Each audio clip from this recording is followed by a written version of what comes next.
Hi everybody, and welcome back to StorytellerSpira's channel, where we are going to be playing some Vampire the Masquerade on what I'm referring to as Halloween Eve. But actually, I want to know, what do you people, wherever you're from, call the night before Halloween? Is it Mischief Night, Devil's Night? Because it's a little different depending on where you're from.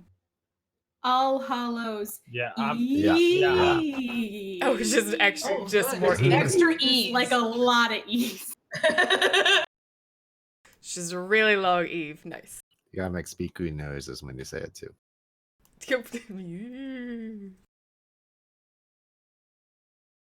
We call it Mischief Night around here in Jersey, which I think is where the term originated, because of course we started something terrible like that. Isn't every night Mischief Night in Jersey? It is on Tuesday nights. Hey! We take a break now and then. Alright, let's get a little bit of something playing. Let's How about this one? On. Get that spooky. What's really spooky about it is that it's not the song. It's the second song. There, you big crybaby. Actually, this isn't so bad for starting the game since y'all just had a daring escape. Yeah, give us the rundown. What happened? I'm gonna. Hold on. Everybody's still settling into their spots. It's the night before Halloween here. Straightforward, alright? It's we call it the 30th. Well, you guys aren't any fun. It goes by many names. Is that better? I didn't realize it had like an actual name. I thought All Hallows Eve was like Halloween. That is Halloween. Yeah. So, I don't know what the tradition other places are, but the night before Halloween, Mischief Night, is for kids to go out and do very bad things. Like destroy property, mess up stuff, toilet paper people's houses. See, I thought that was Halloween itself. I thought that was also Halloween. All one night. Yeah. No, so yeah. That's Halloween or the night after Halloween when you figure out which houses gave you shitty candy and then you punish them for it. Nope. In Jersey, Mischief Night is for going out and causing mischief. I would say that it's a little bit well known in the area for really bad stuff, not just toilet paper. It's Like bad stuff. And stuff. Well, Not that bad, but like mailboxes tend to I get grew hurt. up in like a pretty nice neighborhood, so we didn't have any of that. we had horror stories of it, and like I know one house that got egged, but that's because I'm fairly certain that they were a brothel. So like No, yeah, we just like I remember. So they set up like stings. This is from Kozner's childhood, but they would set up like they would put traps. So they'd leave like a lone car parked in a parking lot, and all the police would hide down the road, and they'd wait for you to vandalize the car, and then they'd all come out and come after you, and everyone would scatter, and Halloween or Mischief Night. I wasn't allowed to go trick or treating. I wasn't either. Evil. I wasn't allowed to either. I finally convinced my mom when I was like 14, and of course that was when people were like, "What? No, we're going to a party." My mom and we grew up in a poor neighborhood, but my mom cleaned houses in a really nice neighborhood, so we used the codes to get by the gate and then trick or treat in the nice. Ooh. Nice. Solid. Best candy. Solid. Yeah, because they'd have a security guard, and we'd be like, "Oh no, we're here for the," and they're like, "You're cleaning their house at 8 p.m.?" We're like, "Yeah, that's what we're doing. That's what they asked for." Let us in." That's sweet. I feel like that would make a really nice unethical life pro tip right there. Like, pro tip: if you ever, if you don't live in a great neighborhood, you need to get somewhere to have your kids have a good trick or treating. Take up an evening job cleaning houses in that neighborhood, or dog sitting, or whatever. Yeah. The fluff on the front of my costume was not happening, so that's off. I love your beak, bro. Thank you. It is a raven, for anyone that can't tell, or as Super Chocolate Bear referred to it, as an angry penguin. I'm okay with either. I am Murder penguin. Murder penguin, sorry, my bad. Murder I'm penguin. solidly in penguin camp. You know what? Like, it's pretty good. Although the wings do actually have, like, feathery bits. Though to be fair, that is maybe partially this- because of how pale you are. That's true. Okay, I make up the rest of the penguin part. Yeah, exactly. I'm down with it. I'm down. All right. Sick. So this will come back later, but I'm gonna take a little break for right now. But yeah, let's dig in. So last time on New Orleans by Night, we had our third, I think, session in a row to go through this Diablerie auction and find out exactly what's going on, and for them to figure out what they could do to potentially save these kindred that were locked in cages. I think that music might be a little hot. There, that should be a little better. And as the night progressed, Abraham, in the borrowed body of Peter, that he was... Huh? With the candlestick. Yes, with the candlestick and prying and lots of money at hand, had managed to find out a good few clues, get some names of people, delve into exactly what was going on. Oh, cameras are wrong. Oh, they are. I didn't notice that either. I'm fine with it. I looked at Hope's face and I was about to say, and Theo, wait, no. I'm fine with it. I mean, it's, you know, well, because I saw Theo under your face, I was like, right. All right, so, but also Rebecca pretending to be Sabrina, both of them pretending to be ghouls of the Baron Samedi, quote unquote, that Theo was disguised as. Yeah, managed to get a lot of information. Dinah ghosted around the ship most of the time, getting to catch some extra information and help them figure out the best way to get around the boat and where they could go if needed be.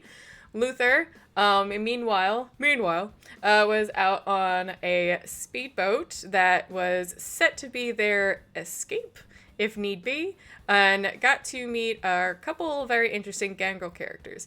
By the end of it all, they realized they just couldn't stand to actually leave this boat with any of these kindred possibly going to have their souls stripped away during the rites of Diablerie, and made a very well schemed out kind of escape and chaotic distraction plan, so that it wound up that the guards were essentially all dispatched, the cages were opened, and the kindred aboard were convinced to jump off the boat, whether they could make it into the oncoming speedboat with Luther or even just into the water. They were convinced that either is going to be a better chance of escape than going along with these people who basically want to eat you.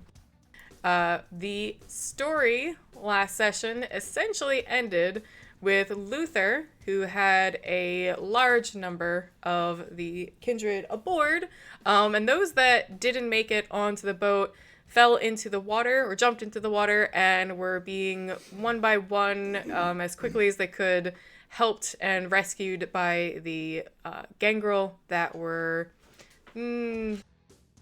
hired by the prince to help out with this, most of them having more aquatic protean forms than the standard wolves. So Luther, you are on the boat, and you have the rest of the crew here on board, speeding away. Wait, I have the actual PCs on the boat? Yeah. Oh, okay, Yep. good. Yeah, I just got pulled on coughing because I me. forgot that I needed to breathe. Not me. I In the think you water. told her to take me to the shore. while I Yeah, was you're in- already to the shore, Yeah. Yes. but I got everyone else. Also takes me a second to get back in my body. Like, that's what the rules on astral projection said. Absolutely. All right. Are we starting? Astral projection. Are we starting from there? Nice. Did Basically, you just yep. make a butts joke? Yeah. Because it's more like not very fast astral projection. I'll wait. I've got Giovanni hasn't picked it I've all. got this to take anyway, so I'm sorry. You know what? No, I'm not sorry. I was making Dungeons and Dragons puns all day with all you guys on the Discord. So Can you I, be don't- sorry? I was pretty proud of mine. I made them up myself. I shamelessly stole every one of them. Well, yeah, man. Like, that's the way. Like, the best ones are the stolen ones. Let's not kid ourselves. Like, mine were just like, why are paladins hard to date? And I said, because they're so indecisive. Paladins smite, they smite not. all right. So Luther, you have Oh, I every get it now. I get it now. Luther, you have everybody on the speedboat except for Dinah, who has already been brought ashore. As you are speeding away from And Theo. at the oh, you're okay, yeah. So the two of you are on shore. No, Theo's still on the boat. I was gonna say Theo's not on the boat, right? He's still with the girl. I'm still on you're the boat still- with the girl. I'm you're still still sitting with at my her. balcony with her, yeah. All right, before we address that, I was going to say that Luther, as you're speeding away from the riverboat, it's just absolute chaos behind you. You can hear all of the guests screaming. You can even hear basically that they're screaming at their ghouls. You can hear names being called like, go get someone good. What are you doing? Go find a gun. Just all kinds of things, like, because they're trying to figure out what the hell's going on. Who just ran off with all of the prizes from the evening? And since there are no guards, there actually aren't any gunshots. Just still more like bodies in the water and the yelling from the riverboat. As you are driving away, though, give me a perception alert. Hold on. Give me a perception empathy roll. I actually have to look and see what that is. It should be 5 and 2 for you, unless I have the wrong sheet. It's 5 and 8. 5 and 3. I'm sorry. I was not about to 5 say, I and was like, that's not right, but I'm sure that's not what he meant. 5 successes. All right. So as you're traveling along, you suddenly see the albatross, which you know to be the flying form of Martin the Gangrel you got to know while playing cards and waiting for everybody. He comes kind of swooping along, and he actually does sort of a large circle around the boat. You pick up right away that he is trying to get your attention, and then as you watch the direction he's flying, you see him kind of turn his head back at you, signaling to follow him. And he starts heading off along the shoreline, heading back, it looks like, to the dock that the boat originally took off from. All right, I'll go there. So, so you're speeding along. Back on the riverboat, however, we have Theo. Oh, real quick, Dinah, who is it got you to shore? Roxy? All right, so Roxy is leading you along the encampment. But back on the boat real quick, Theo, you're still sitting across from the young girl who goes by the name Maggie, but has just revealed to you that she actually has a real name, quote unquote, and that she is actually the child of the Baron Samedi. She was teasing you about not knowing who she was. Around you, similar to what Luther can see and hear, people are just running like crazy, even like starting to run towards her to ask her what's going on, but she puts up just a hand and they immediately turn around, though look very upset and confused.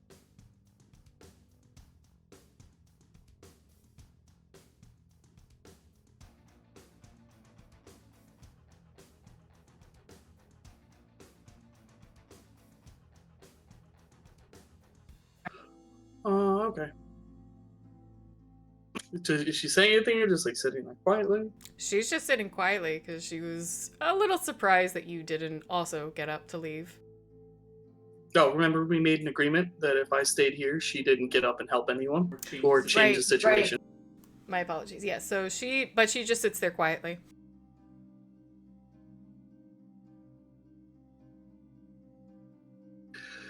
So, this auction thing, what is that about though? Seems kind of boring. She thinks for a moment, sighs, and rolls her eyes. It can be, but it can also be fun, and it's good to know the people that are interested in such a thing.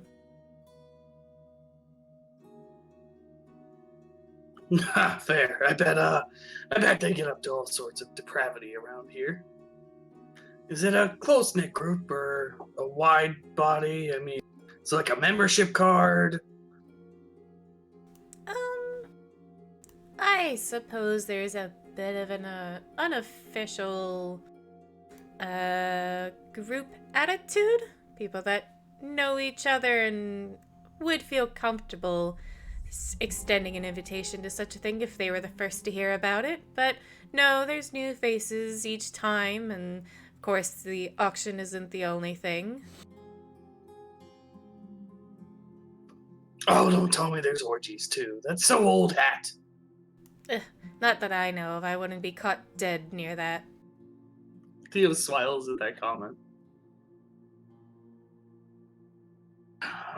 Well, good. I'm glad to see y'all have at least some class. Took a while to get over that Count Dracula sex thing.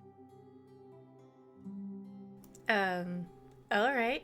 You know, the pop culture. You don't watch many movies, do you? No, not really. Oh, you should. What's the point of immortality? Is there something more you want, or are we just going to keep up with the small chat?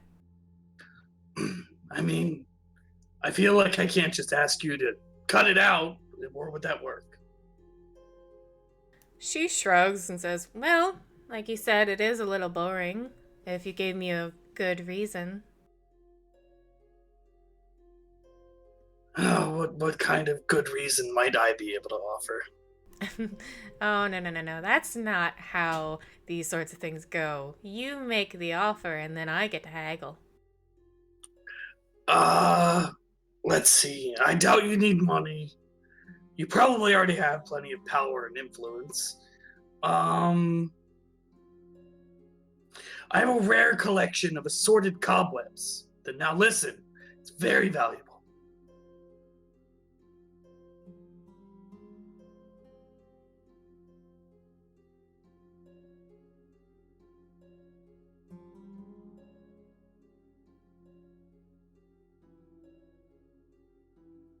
Long pauses are always great. She was thinking.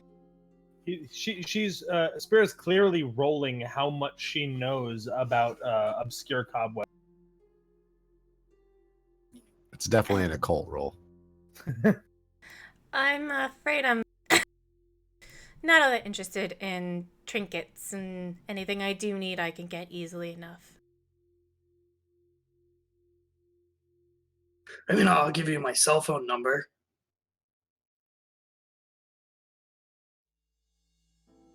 And what good is that for? I don't know, maybe you want to go out for like cookies or something. You have me grasping at straws. I can't imagine what you'd want that I have. But I mean, this is a little, apprehensive. I don't know why you have to do it in New Orleans anyway. We don't do it here every year. That would be just irresponsible. Fair enough. Is it like a 4-year cycle, or is it like a circuit that you guys do, like a tour? I suppose it's usually along shorelines. They seem to enjoy the cruise mixed with the auction. I don't really put it all together. I mean, being so close to the Baron, I imagine you have some fondness for the sea.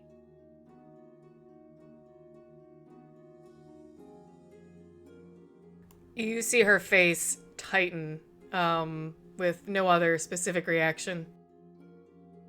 Or not.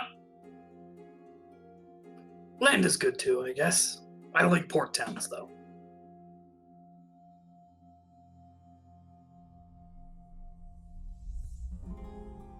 She glances off and then turns her head back, smiling again. You know, it's been an awful lot of trouble for me to see my sire's wife, sister, whatever they're calling each other anymore, and I'd love to see her again. Have you tried sending a postcard? I've tried a lot of things.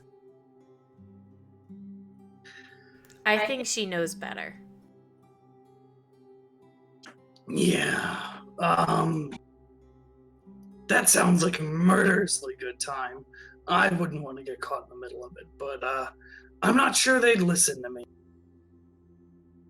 Well, I would at least say you give it a genuine try, and I'll consider at least retooling this business. So is this like a, hey, you want to meet up with them, or is this like an ambush, you try to kill them both?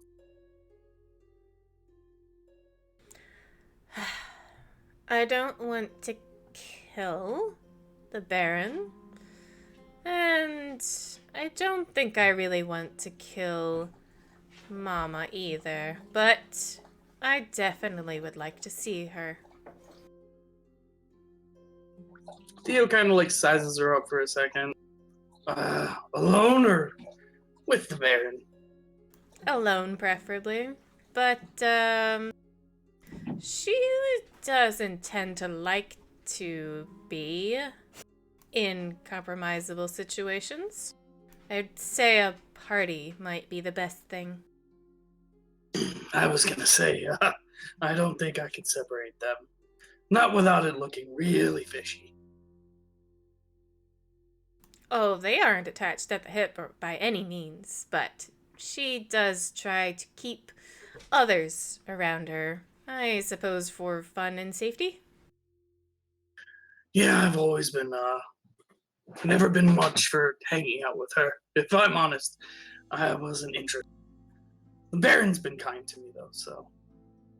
At that point, you feel the ship kind of jostle really hard, as if it was being stopped or beginning to turn a little faster than the large ship should be. And in fact, it does feel like it sways in the water as if it's trying to head for shore quickly or turn around.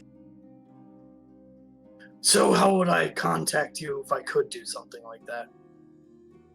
Oh, that's a good question. Let's say... Well, you know the Baron's favorite meeting spot, his mausoleum? Ah, yes, yes. Just leave a mark there with the time. I mean, creepy, but sure. I will try to figure out a time, wait, for us to meet or you to meet them, or... Either. I'll show up at the time mentioned. Okay. Well, give me a couple of days. He's hard to get a hold of, as you might know. Of course. One time I had to hire a carrier pigeon. That was weird. Harder to find nowadays than you'd think. So I've heard. Well, if that concludes business, I'm going to jump over the side of this boat and swim to shore, if that's okay. Be my guest. You wouldn't be the first. Yeah. Are you gonna stay here, or should I stay seated for a bit longer? No, I'll stay here. It seems like we're either heading back to dock or... I don't know. I'll go speak with the captain in a moment, but my seat staying here. I'll stand up and like bow really deeply to her. It was Great fun. Thank you for entertaining me. I do appreciate it. Of course, it's been a pleasure meeting you, nephew. Yeah, that works. That tracks. And Theo will jump off the side of the boat. All right. Take the chair. Does he take the chair? I Yeah, wouldn't does he imagine- grab anything out the door? You know, as like a little trinket? He grabs like a handful of appetizers. bonbons just like out the door? Just some shrimp and like. Shrampies. He steals someone else's purse to put the shrimp and the biscuits in. Tuck the shrimp in your bra. Yeah, right. That's how you. Hey, good place reference. Sorry, never mind. So, back on the shore, Dinah has just landed essentially with Roxy. Roxy changes out of her protean form and fairy dog-like kind of shakes a little excess water off of her.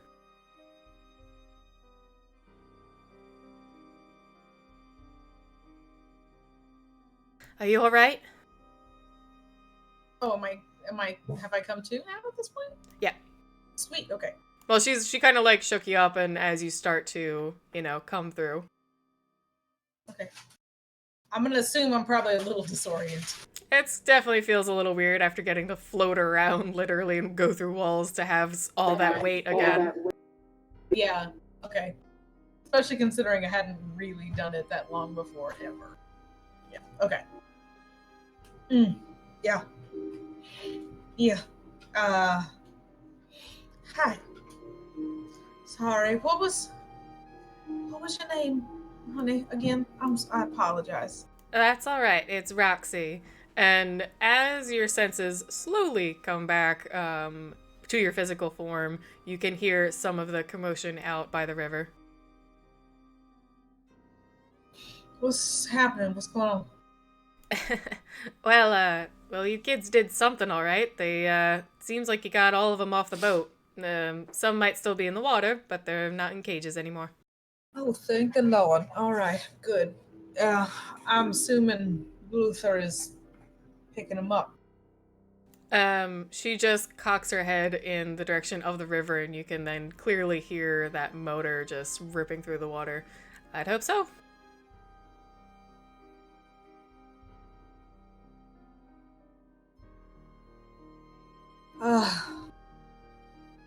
Yeah,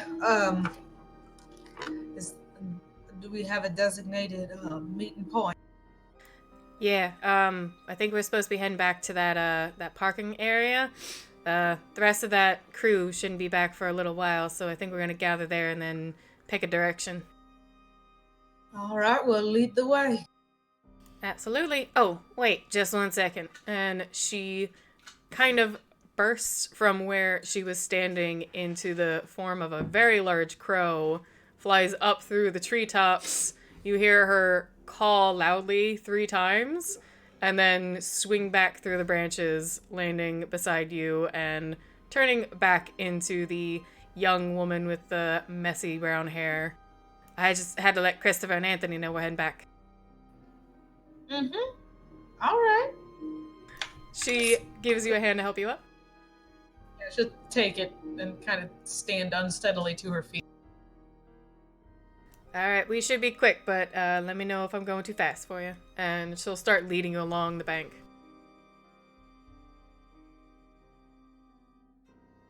Back out on the speedboat, Luther and Abraham and Rebecca, you have a small, or like a mix of the kindred, some that you kind of recognize. Well, Rebecca, Abraham, and recognized as probably the older kindred, the established ones, and some of the newly turned, all looking shaken, some of them wet, having fallen in the water before they crawled in the boat, and just very like out of sorts, but you can see a little bit of relief on their faces. So are we on the boat still, or are we off? You're heading toward that dock, but you're getting very close Okay, so since we're you're on a still- we're still speedboat. Yeah. All right. I'm assuming it's pretty loud, so he'll probably keep most conversations till they get there. Yeah. So as you speed toward that dock, You can park and slowly help those off of the boat. Martin is already standing on the dock, closer to the actual shoreline, and has a bit of a crooked, weird smirk on his face. Yeah, Luther was just like, come on now, everyone off, come on, we gotta get out of here now. And then when he gets to Abraham helping him off, he'd be like, what, Abraham, what happened in there? Contact with the enemy, as it were. We had a plan. The plan got a little more violent than we expected. We had to improvise. The plan was we go in there and we buy some people. Now, when did violence get involved? The plan was to figure out who was in charge. Yes, we think sorry. we figured out who was in charge. The only reason we wanted to buy people was to make sure that we did not cause too much of a fuss before we found out who was in charge. We caused the fuss after we found out who was in charge. So we got him. Like we know who's in charge. We can now take him down. That's the. Well, your friend there, and I'm going to point to the mage. He is one of the. All right, perfect. And so they're over. They're done. We got.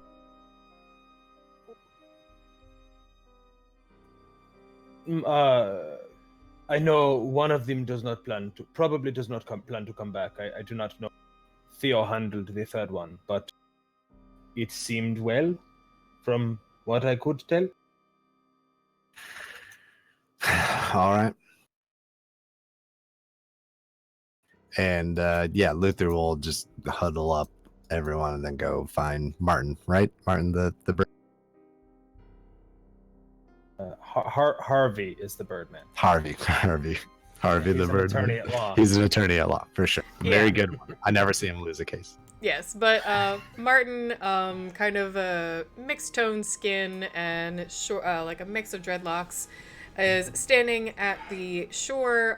He does not actually look like he got too wet. It seems like his shirt and jeans are dry. But as I mentioned, he kind of has his arms folded, just smiling in a bit of a strange way.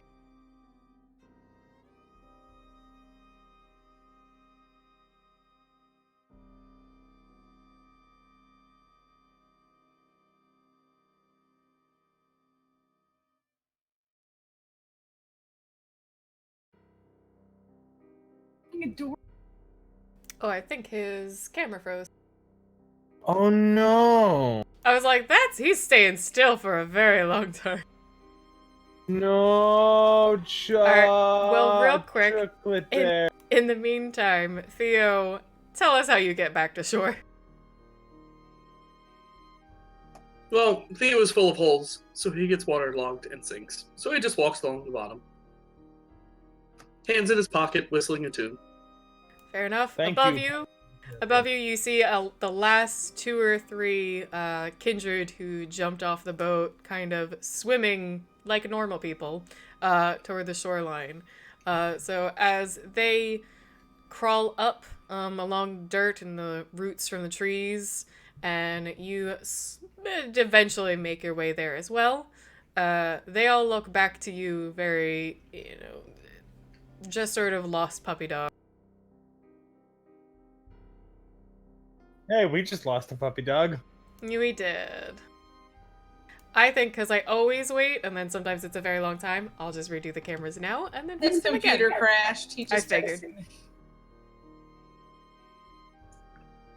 Yeah, Theo walk out of the river and as he's just standing there dreaming onto the ground, just kind of look at his nails, and, just examine, then look over at the people and be like, oh.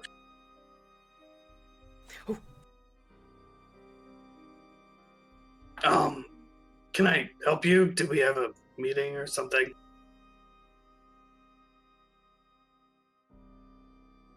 All the faces you see in front of you look like the newly turned kindred, the ones from the cage that didn't get as much auction bidding as the other. So they just, one of them very sheepishly asks, you're not with the rest of those people? This is Theo is near. Hey, right? look at that. Oh, that was really quick. No, I thought we had gone with the newly turned. No, so we got pulled onto the boat. Theo was still chilling with Auntie Matt. Yeah, you guys are headed Well, up you shore jumped from us. off, and I thought we were in the water with also the newly turned. All right. Some of them. I'm with the rest. Okay, gotcha. Yeah, there was just a few last stragglers that, because the other gangrel that had joined in to help were helping them out in their aquatic forms. Yeah, you have some. I guess, apparently a following now. Yeah, Theo was just looking to go. Did they feed you?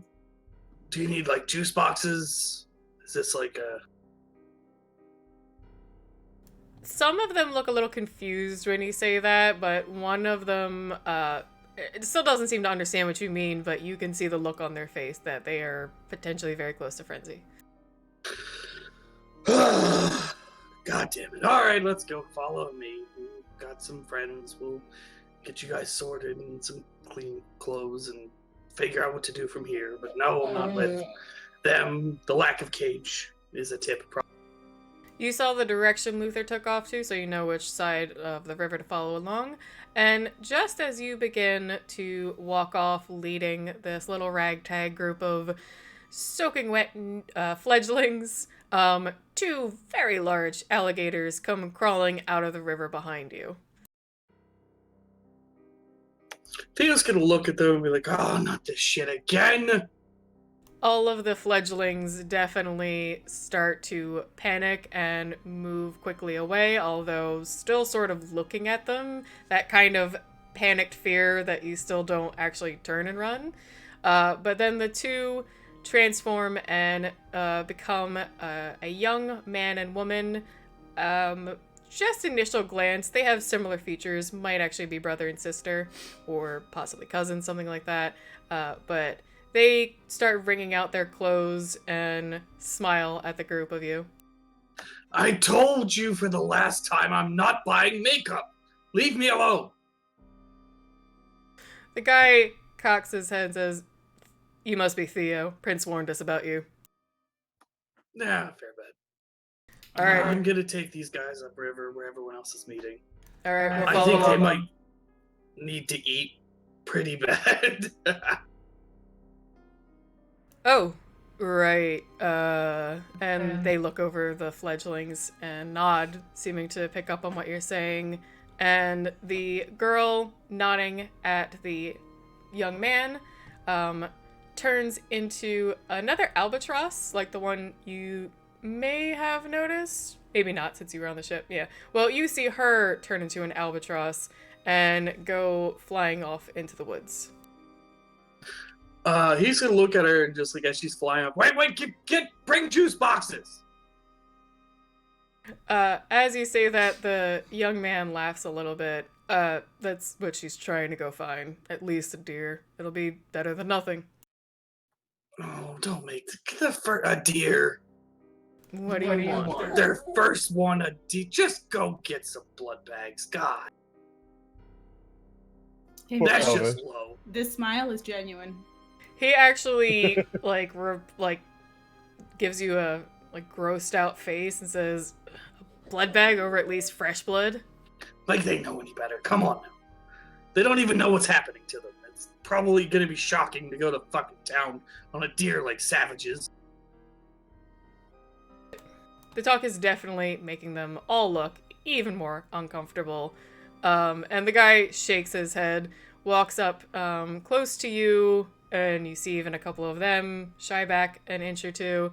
He extends a hand and says, "Andrew." Hi, I'm Bill. Let's go. I said that first.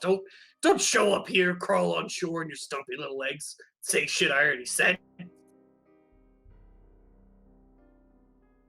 He puts up his hands in mock defense, and still smiling, and starts trying to gently corral the scared fledglings. Theo like pats him jokingly and like helps him and starts walking off. And I'll text everyone that I'm on my way with some guests. So, just as a... It's not waterproof, so. What? I'd like to imagine Theo like buying the fanciest phone he can find. He doesn't know what it does, but he bought it with Yeah. with that, not with his money though. No, I'm guessing it like a nice case, maybe. I don't know. Oh yeah, probably like a life-proof case. Wait, what about your cell phone?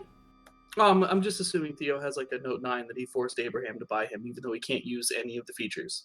Sure. And I know that's even basically water It is resistant. very waterproof. It'll be fine for what just happened. Okay. Yeah, Maybe, unless maybe. it's I feel like Did you pretty put it in a deep. Ziploc baggie just in case? Tuck it in? No, it's got a life-proof case on it and it's a waterproof phone. We're good. I feel like Alright. half the reason that Abraham got it for you is because he knew that they had GPSs in them, and he hired someone to put the GPS app on your phone so he could find you if he really needed to. That's fair. Yeah. I also feel like Abraham might have some spider senses, like, going into this, like, yeah, it's a good thing I got on the waterproof phone. Alright. So, Luther, you're standing on the dock with a number of people behind you, including Rebecca and Abraham. What's my number? Huh? Like how many? Hold on, let me double check what I had everything marked as.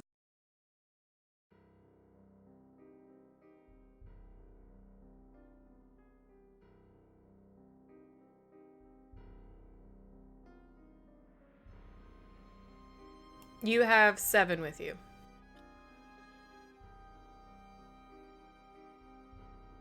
Is that including? That's not including Abe and.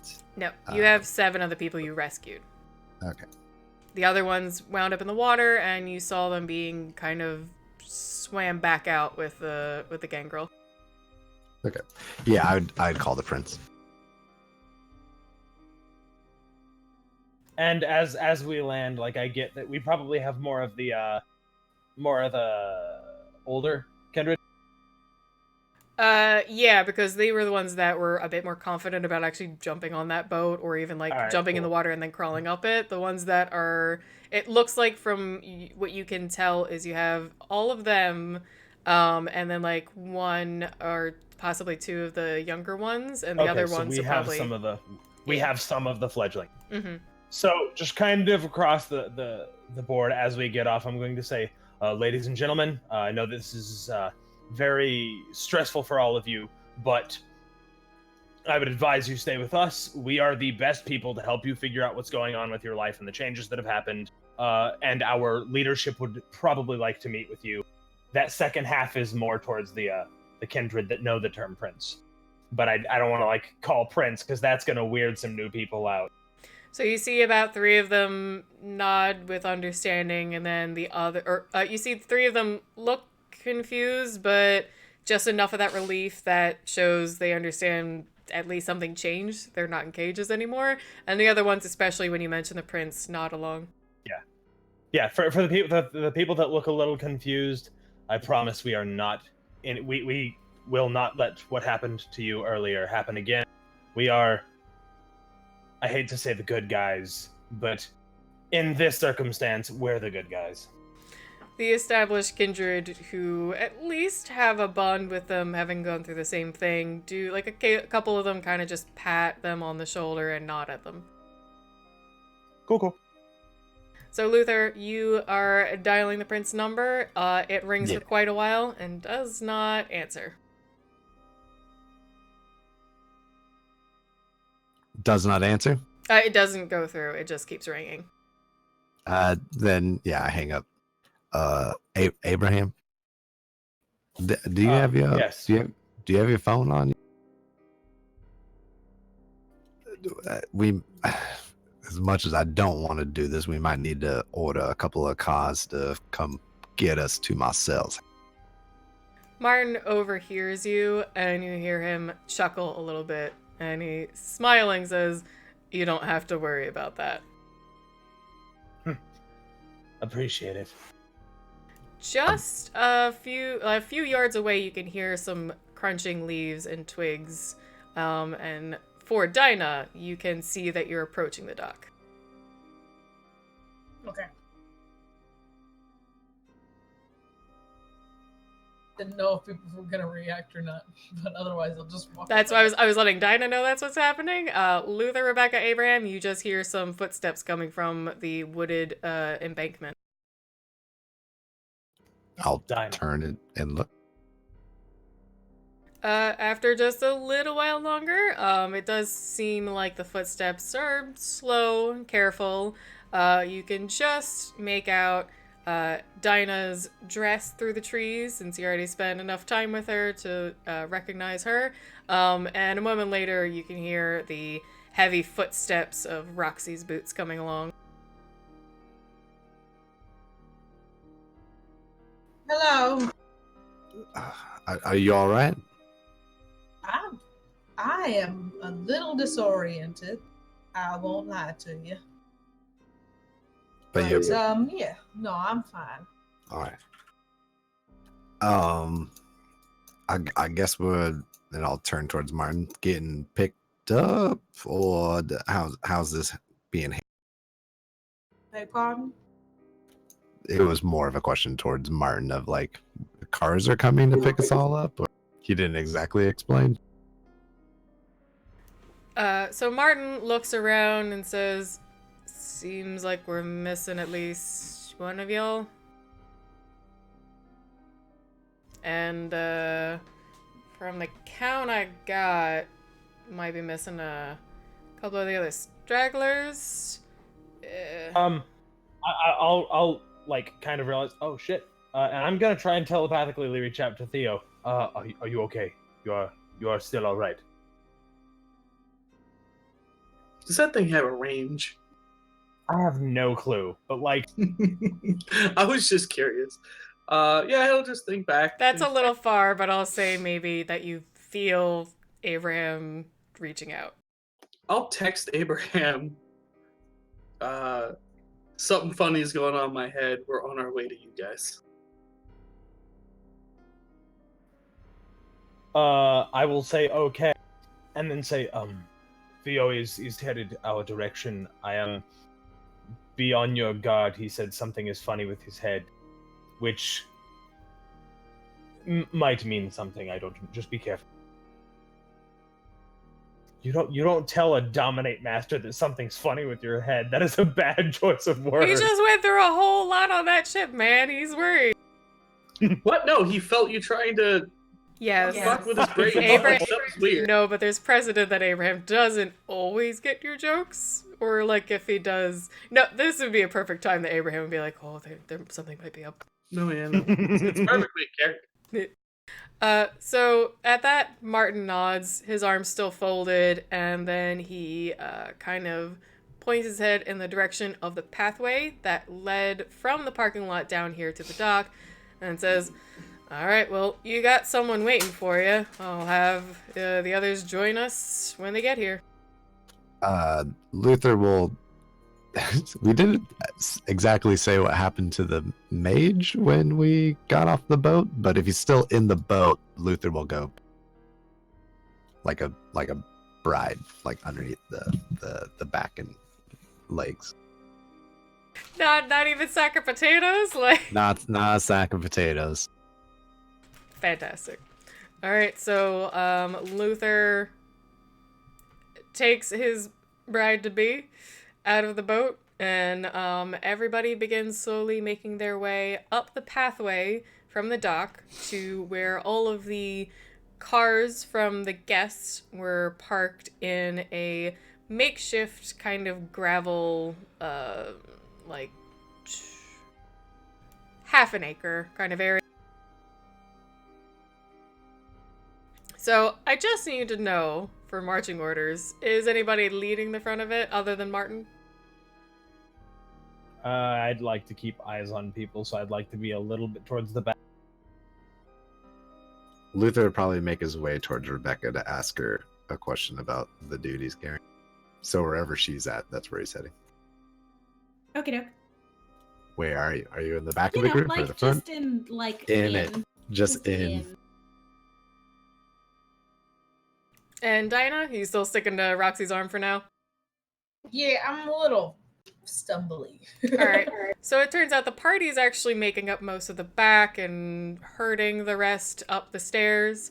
As soon as all of you gather toward the area of the parking lot, the fledglings gasp in surprise. Some of the established kindred also seemed a little spooked initially, and you hear Martin chuckle again.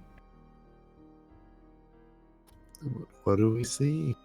Well, it's a little hard with all of the bodies in front of you, but as you maybe move to the side or like try to glance around their heads, you can very clearly see two guards, two of the very, standard guards in their black sweaters and their guns that you'd seen earlier, laying dead across from each other, filled with bullet holes and, a nice puddle of dark blood underneath them. And then maybe one or two of you catches what looks like a spark in the darkness and then a puff of smoke. And if you look a little more closely, in fact, why not for fun? Let's all have perception alertness rolls. Only 5. It's dark, but you're also kindred, so. We'll see who spots them first. I have more successes than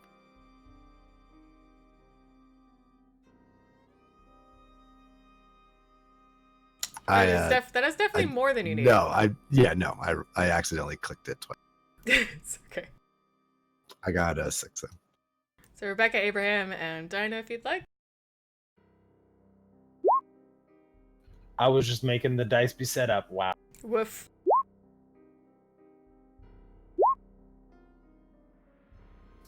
So beat 8. me. Abraham's So- very curious about what the hell everyone just went, oh. I used to be a spy. Like, this is my skill set. I'm sorry, what was perception? Alertness at 5. It's just for fun. Seeing who sees it first.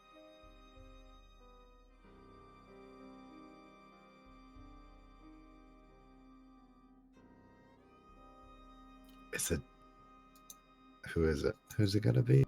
I gotta wait for Rebecca. Not me. It Crap, wasn't wait. me. I'm glad I got 2 1s on this roll. Perception alertness. I totally offhand what that is for my character. You got 4, I think, for that. I have 6. Okay. Oh, that's At what you least guys. since Yeah. like all of our collective updates. Yeah. I still have an old sheet. 5. All right, so Abraham, you do catch it first. Luther, Rebecca, not far behind. Dinah, you're still fuzzy. You're just kind of like, wait, what's everybody? But as you're walking up the steps, and just before the gasp that you hear from some of them, Abraham, Luther, Rebecca, you do actually suddenly recognize that it sounds like a bunch of cars idling very quietly because they're top-notch engines. But you start to pick up on that. Then you hear the gasp, you see the dead guards on the ground, and just after you notice this puff of smoke seem to come suddenly out of the darkness, you move to the side to see a little bit better and look in the direction it came from, and you see the Baron Samedi laid out languidly across the hood of a stretch limo. Now, when you say laid out languidly, do you mean like in an alive sense, or do you mean in like a dead? In an as alive a sense as he can be. Like on the cover of like a magazine. Paint me Oh. like one of your French corpses. Yeah, but like you could be like a dead languid. Nah. That's all I'm saying. Well, he did just pull a long drag from his cigar, so Luther will turn towards Rebecca and be like, when did Theo get up here? And how did he take out all these men? That's racist. I don't. Not all Baron Samedi look the same. Yeah, she doesn't know how to answer that question. She's gonna look over to Abraham. Peter? Did Theo Oh, Theo right. have like an adventure while we were? That Wait. is not Theo. But no, I mean that's obviously. Oh, How is that shit. not the how? I am gonna say, especially for Rebecca and Luther, because you did get such good perception rolls, it takes you a second to realize it, but after Abraham points out that's not Theo, you realize that Theo had at least been dressed in a very nice suit, whereas this man is wearing torn up dark jeans with dress shoes, yes, but otherwise a blazer that looks somewhere between like a cool leather jacket and a proper, business suit. Very unique fashion on this man. And definitely wearing a top hat, which Theo did not bring along as far as any of you saw. That is Theo's grandfather. In Yeah, a sense. Oh, it's Theo. Is this a bad time for jokes? No, No. I think the Baron Samedi is always open for a future. All right, then I would say we're about to feel some barometric pressure. Maybe not that one. Yeah, Barometric. typically good jokes. That hurt my face.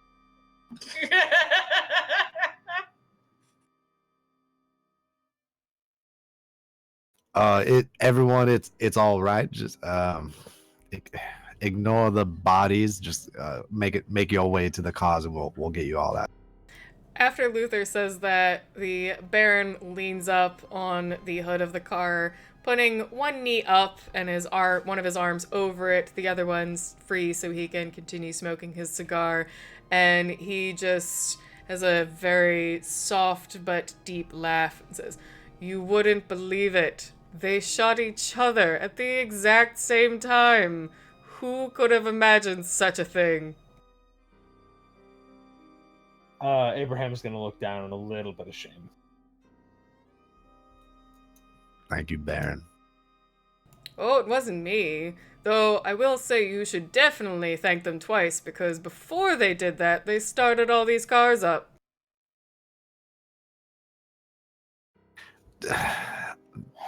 All right, who here is good enough to drive? I Well, can take a car. We already have the car that we brought, and I need to make sure that one returns because I have put a deposit down on it. Right. All right. I need. Are you okay with doing it by yourself, Pete?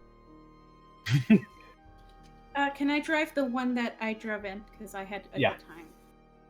A couple of the established kindred, and Dinah specifically, you would recognize it as Teresa and Philippe, two of the ones you recognized in the cage as ones you've seen in New Orleans before, slightly raise their hands, saying, "We're a little out of sorts, but I think I could definitely drive." And Teresa nods along with him. All right. And yeah, okay. It looks like we got our drivers. Baron, are you coming with us, or are you? He takes a long drag of his cigar and lets the smoke come out to essentially cloud right in front of him. So it seems as if he disappears in front of you for just a second behind the smoke. And as it starts to clear, you see him smiling wide. He is in his mask, so he looks like a older black man with black and skull painting. And you see, as he smiles, the two sets of teeth covering his face. And he says, "Well, I suppose you're going to see the prince, am I right?" Yeah, I think that's where we need to take these. I don't know, refugees. He nods and then jumps off the hood with a bit of a spry step that seems like it's better suited to a teenager than the age he looks like. And he nods and resettles his top hat and says, "Well, I haven't seen Marcel in a dog's age. Might be some fun." Abraham's eyes will kind of widen, and he'll be like, "Oh shit." Okay. Hey, Spira, Mm-hmm. where is like the most common Elysium here? Because I doubt he would want the Baron to come to his house. I feel like the Baron does what the Baron wants. Oh, he does, for sure. But like also, there's not room for all of these people at Marcel's house either. What? He has like a huge plantation. He has a plantation mansion. They've got rooms for days. Okay. The Elysium is... Let me double check. There's a specific one. 1 second. I really don't think the Baron would care though. So there's some open Elysiums, like the French Market, and just different avenues in the French Quarter. It's basically, if you're there, you shouldn't be doing anything that certainly could cause any trouble for any...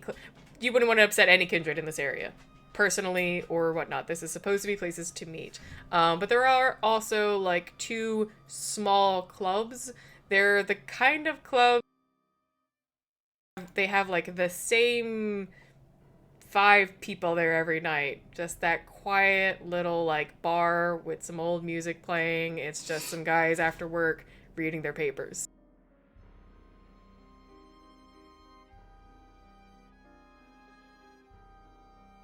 Let me know when I show up. Yep. In fact, I was gonna say, let's take a little break, because I want to grab some more water, and good timing, and then we'll have Theo wander onto the scene.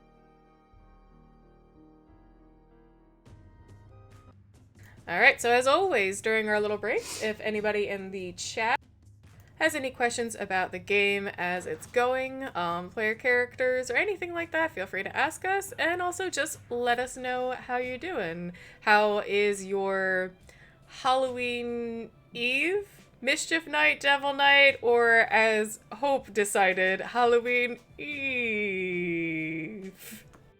Or Thank you. 30.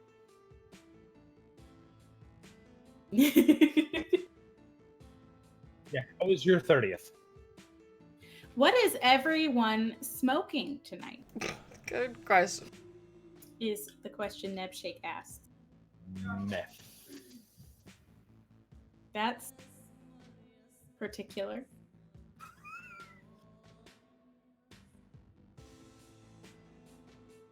I What don't are know. you drinking I have tonight? a vape, and it's called Grandpa's Pipe, but like, I haven't really been using it at all.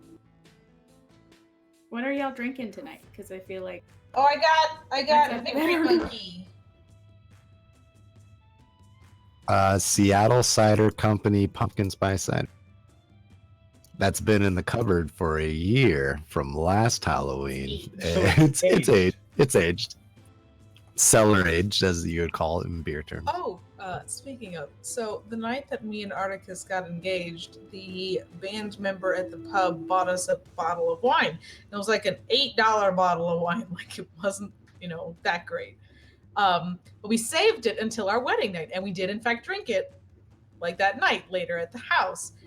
And we were already a little toasty, so it tasted fine. We didn't finish it though, and like a couple days later, we went back to like finish it, and it was awful. It was so, Yeah, 'cause you're so not- gross. Yeah. no, you don't. And You don't do really sour. And we know we're not going by that. No, it's funny because like they did, and everyone in the room was like, "No, it's not bad. It's this is decent." Right? But like, no, I think it was because it was like a couple after we opened it, it was not bad. But then like a couple of days days later, later, it yeah. had been like aired out to be sour. It had soured after only a couple of days because it was already so old. So because it stayed in that bottle for like 2. Tonight I learned that if you're making a Shirley Temple, don't put tequila in it. It's not. It But does not What? complement No, the dude. flavor. Do put tequila in it. It doesn't complement the rest Arguably, of you it. could also put maybe some bourbon in there, but I would probably stick with vodka. Yeah, I would just say just Like- do vodka. Right? Well, because I don't Or have gin, vodka. if Because you I have don't like gin. vodka. Good one for Shirley Temple, yeah. Because Sprite and tequila goes together really well. It's the grenadine that ruins that combination. Excuse me, Sprite and tequila Sprite go and tequila well goes together so fucking well. I'm telling you right now, it's like a better rum and coke. It's 100%. It's a better I'm not rum and coke. not saying you're wrong. I love tequila, but Well, because yeah, you I get the just never would've- lemony, yeah, no, that makes sense. Okay, all right. Oh, It's like a that's a good shot, but if you question. couldn't take a shot. The most ninja of toads has asked, on a scale of 1 to 10, how much do our characters love Halloween? Rebecca fucking loves it. Like 100%. Well, yeah, she's like a life mage. Does she ever use any life mage magic to like fuck with her costumes? Yes. Well, and also like she side jobs as like a seamstress. And so she gets good money on around Mardi Gras and Halloween. What would she dress up as like this year? She definitely is the kind of person who will buy a bunch of random shit at like the Goodwill and like maybe one thing from a Spirit Halloween, and then we'll just put it all together and let people guess. Why? That's so weird. Those aren't just Theo like Halloween. I bet Theo loves Halloween. There's I don't no know way if he Theo does. doesn't love Oh. Halloween. Right? I'll answer for him. Theo loves it. Halloween. Abraham is solidly a 5. Like, You and Ike are both obsessed with Halloween. yeah, Abraham is solidly a 5. He had some really shitty ones early on. Lately, it hasn't been so bad, but usually he's doing business meetings. I feel like Abraham's Because Halloween is right at the beginning of the fiscal quarter, so like that's what he's focused on that time of year. Yeah. I feel like Abraham's I thought not October's personally that into Halloween, but he totally dresses up Mars and Mercury. Oh yeah. Yeah. Gets I like like to think Theo like tries to get Abe to dress up all the time. He's like buys him all sorts of crazy costumes. and like Abraham gets nice costumes made like on Etsy. He doesn't even just go to he's like, no, it's gotta be right. It's gotta be their size. No, he brings you like slutty Bumblebee from the Spirit Store. Very absolutely, yes. Luther's probably about an 8 on that The scale. couple of times when He's been, really like, into it. Yeah, I mean, any party and fun, he's pretty into. He's a sweetheart. You know he's got some candy ready. He's got those full-size candy bars for the kids. Right. He makes all of them gamble. Oh my god, no! Dinah and Luther would totally do Halloween together, like every year. They would like coordinate costumes or some shit. Like, Oh, for and sure. then give candy out to the kids. No, but I do really like the idea of Luther making them gamble for either bite size or full size. You gotta rock, paper, scissors me, bitch. You better get on it. Luther I would feel like never call a Abraham kid a has bitch. a couple of Oh like my god, that'd really. be so cute. Like poker, but you're betting candy. Yeah, they would solidly. I could definitely at least see Dinah making like a haunted house for kids. Like if nothing else. Although she's honestly probably ending up coordinating like a lot of like concerts around town, depending on what day of the week Halloween falls on. Yeah. I can guarantee at least 1 year Rebecca put out a bowl of candy that said take one on it and then just stood behind the door waiting for a kid to take more than one and then came out to yell it. Rebecca, why are you a shit? Hey, but look. Hey, but real quick. I'm a penguin assassin now. Hey! Assassin's Creed Penguin Origins.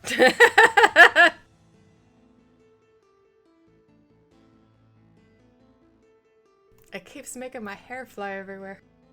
I absolutely love that idea, Ninja Toads. A Ravnos that makes a haunted house with chemistry. Oh my His vice is scaring people. Yes! Oh Like in the most wholesome way. Well, I'm stealing that. But anyway. Beautiful. Yeah, the vice of scaring people. I And don't like, So he just has I a lot of love- fun with it on Halloween. I love making like randomly wholesome moments with like World of Darkness lores where you just like make a haunted house or like make a costume or some shit. Like it's my favorite. I love it. It's Or a Or super cute Christmas special. That was with a bunch of good. vampires. Yes, that was the greatest. The YouTube Christmas special we did. That was pretty solidly great. It was I love adorable. Okay. All right, we can get back to it now. So, Theo, you're marching along through the wooded shoreline with Andrew alongside all of the fledglings. The girl did disappear into the forest. Just as you can kind of see some lights and clearing, and you realize you're getting close to that dock, you actually hear some kind of loud crashing, and the young girl comes leaping over a small little like cliff on the embankment with a deer wrapped over her shoulders. Oh, I- the not Maggie. No. I was like, why the fuck is One of the Maggie other bringing gangrels. One of the other gangrels. That was an alligator in the water. Theo's gonna roll his eyes so hard. I'm not gonna make them eat that. You can't.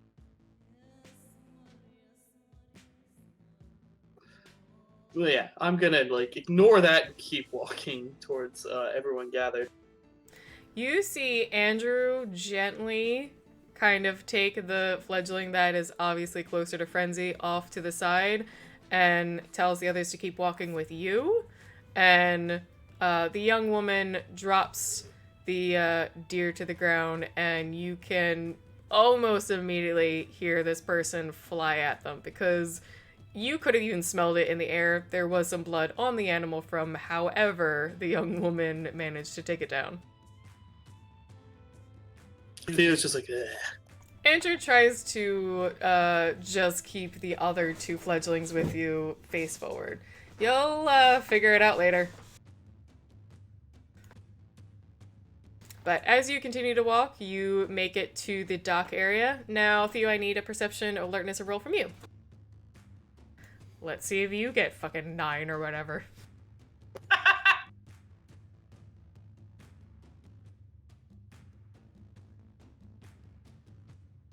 Is Theo's mask still up or no? Yeah. No, it definitely broke. It broke, right? Oh, No, yeah, it I didn't. did. When? You dropped it for Maggie, I believe. That's what I thought too.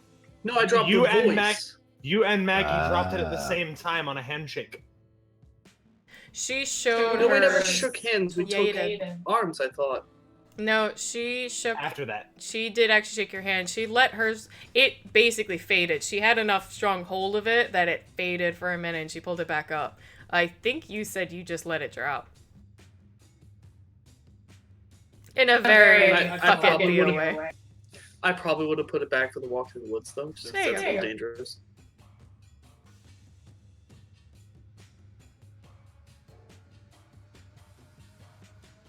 What are you doing?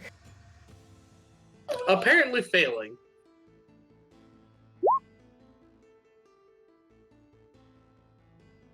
Only 3. Alright, that's enough though. You make it out into the woods, you've got the other fledglings with you, and Andrew. You see no one there and the empty speedboat, but just after a moment, you can hear, some Sorry, it was people 5, talk. actually. My bad. I did the wrong way. It was 5. That's fine. Then you hear, some talking and idling car engines just up the pathway. We'll just walk up casually. So once you arrive, there is, as the others saw it first, you actually are running into the others. So you see this large crowd, and you can see a figure a little further away and some smoke emanating from where they are. Keep going. So if you push along and through the crowd, you see the Baron standing ready by a stretch limo, looking as if he's either ready to get in as a passenger or drive. My eyes kind of narrow as I see him. Also, the rest of you now see Theo approaching with another 4 people. Yeah, I'll kind of like, my eyes narrow as I see the Baron, and I just kind of walk up to him. Busy night? I think I'm still in my Baron mask, too. If you pulled that back up, then yeah. And he would absolutely, hand on his chest, just start laughing. Must have been for you. I just got here. Yeah, I figured I'd try out the old Baron excuse, you know. And how well did that go? Not as well as I had hoped. Apparently it's convincing, but I don't have your same attitude. It's taken a while to refine. Anyway, your friends here, I believe, are heading over to the Prince, and I thought I might join. Oh, that'll be fun. One word before we do that, maybe. Yes? I'll, like, step off to the side with him for a second. So he steps off toward the further length of the limousine with you. And I'll let the mask drop now. I'm just feeling a little disrespectful. I know people do it all the time, but he was always one of those Samedi that prides himself on never doing. So I ran into someone real interesting on that boat. He takes a drag of his cigar and nods along. Just wondering if, I don't know, it was connected that you randomly showed up right now. He shrugs and seems genuinely not sure what you're referring to. Oh, I just met one of your daughters. He takes a second, and you feel like it might be a little facetious, but it does seem like he's trying to remember, like, go through a Rolodex of a name he hasn't heard in a long time, and says, no, there should just be the one. Wonderful little spitball she is. Yes. I didn't know when you two might run into each other. Certainly wouldn't have guessed tonight. Oh yeah, no, that was great fun. Great fun. Couldn't help but get the sense that she might have wanted to tear me limb from limb. He just nods with that. Yeah, thanks. Thanks for the vote of confidence there. Anyway, I figured I'll keep that in the family. No need to tell the prince unless you find it pertinent. He laughs when you say thanks for the vote of confidence, and then actually genuinely puts both arms out and says, "You're here." That's not what many people can say when they meet her.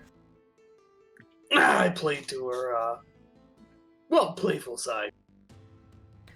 Not a bad choice. She probably maybe saw a little bit of me and felt, well, I have no idea what she feels these days. Never mind. No, well, good thing I didn't get too much of, mom's traits. I feel like I would be dead by now. Possibly. Almost assuredly. By the way, she's looking to have a family reunion. Is she? With whom? Oh, you and Mother. I think she's been trying to find Mama for a while, but, they've managed to keep, some distance. Well, apparently, that is my bargaining chip. Apparently. I didn't know getting hold of a mama was a bargaining chip, but... Well, how often have you seen her? A fair amount. Well, with you mostly, but still. Exactly. Just a heads up. Well, more of a request if you want to meet. They can all be banged out later. Yes, right now I'm pretty interested in seeing Marcel's reaction to all of this riffraff showing up at his gilded doorstep. I mean, I made sure we went through the biggest mud puddles I could find, so... Good. They should be well and caked on. Plus, I walked along the river, figured I'll get nice and waterlogged for him. Maybe use some of his white towels. The Baron gives you a very kind of fatherly, hard pat on the shoulder, and then starts walking back to the front of the limousine and puts his arms out again in this sort of like, well, what are we doing kind of party attitude. And I'm not gonna lead anything, but y'all need to make some decisions about who, what, where, when, how, and why. Are we all just headed to the prince's? Is that the consent? Yes, that is what I think. Or are we doing this in character? I think that is the point. Oh, Yes, we're all just gonna get in the car and head over to Marcel's, and he's gonna take care of these fine people. there is a lot. There is a lot that needs to be answered for. Yeah. Doesn't seem like tonight went perfect. I'd say. Perhaps but not well, perfect, but but well. Well.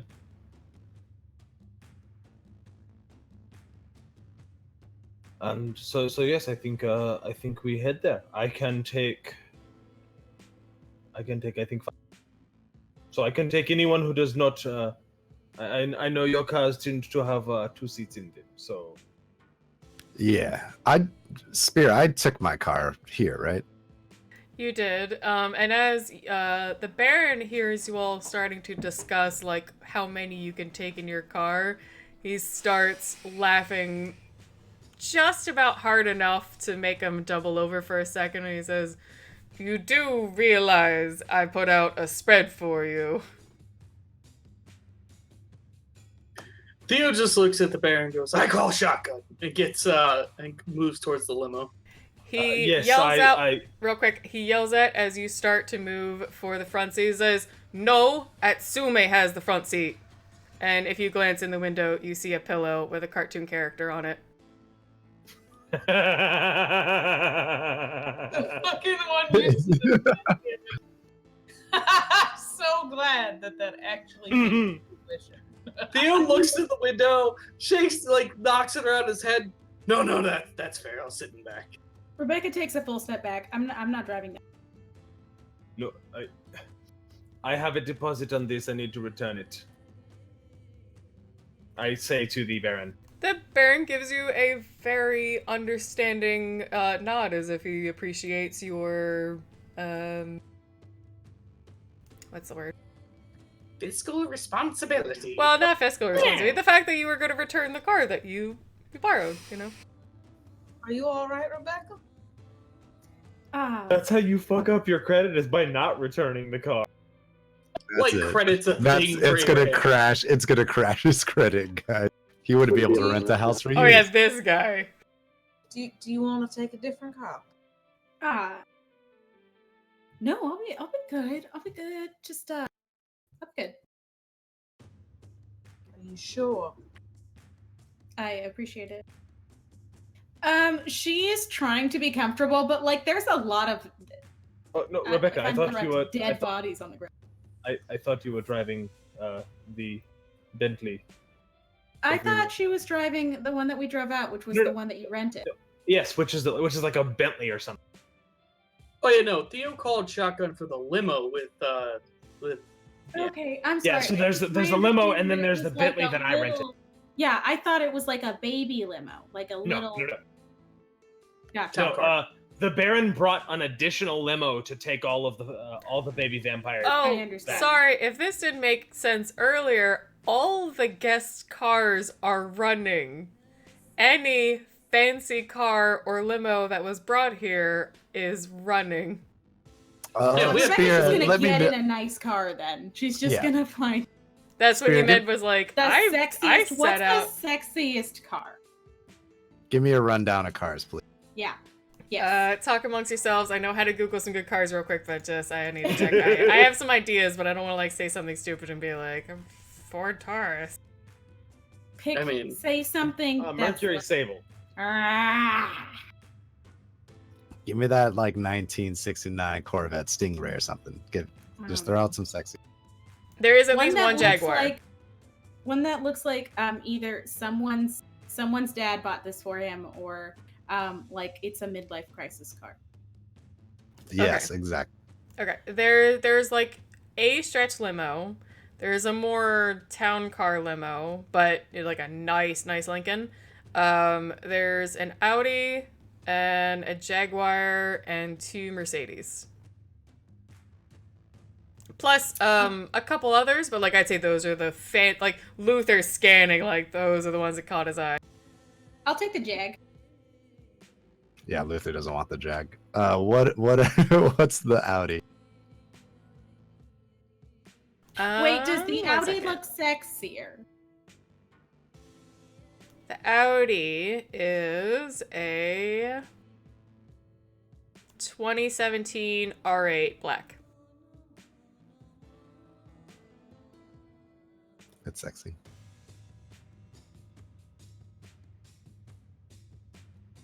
Oh, that looks nice. What's the Jaguar?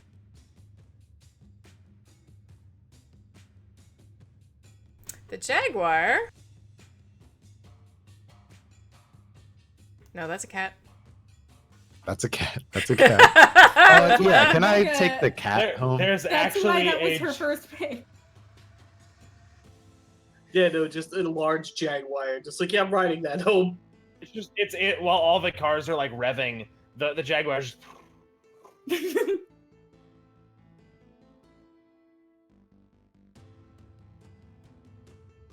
All right, the Jaguar is... I do like this one a lot. It's a 2015 F-Type V6.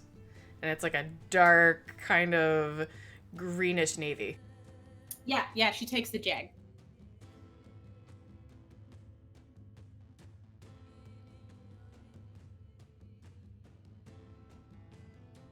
If there was a bulldozer wire, Theo would take it. Oop, sorry. Everybody basically settles up in a car or another. Who's going in the limo with the Baron? Because he is driving. 100% Theo. Yep. Alright, Luther's grabbing his own car. Rebecca's grabbing her own car. Theo will take his neonates, his little ducklings, and shoo them into the car. Alright, so you get all the fledglings I'll into the go, car. I'll go in there too. Alright, so Dinah piles into the limo as well. Abraham... I rented the car. Oh, you're taking the rental? Okay. So then you then see Roxy, Andrew, and a couple of the more established kindreds start to pick out cars, and any of the last fledglings or anybody else that needs a ride slowly piling into back seats. And got a little bit of fuck, what's that called? Favor I'm prepared to do. You do one for Mamba. She'll Got do a bit of a convoy going. Sorry, I've been really wanting to watch Smokey and the Bandit lately, and I was like, what is that? Sorry. What's Fucking- that? Oh, Fucking I love that's my fucking love Smokey and the Bandit. It's such a we gotta watch this together. Okay, we will. But yeah, got a I've bit of never a seen it, so please do. got a bit of a convoy going of cars. It's Uh, so good. It's so stupidly good. It's Alright. good. Sorry. All right, so the convoy heads out of the parking lot. Only a couple cars left behind, but basically, y'all have now stolen the Diablerie kindred from those guests as well as most of their cars. And y'all head on out to the prince's plantation.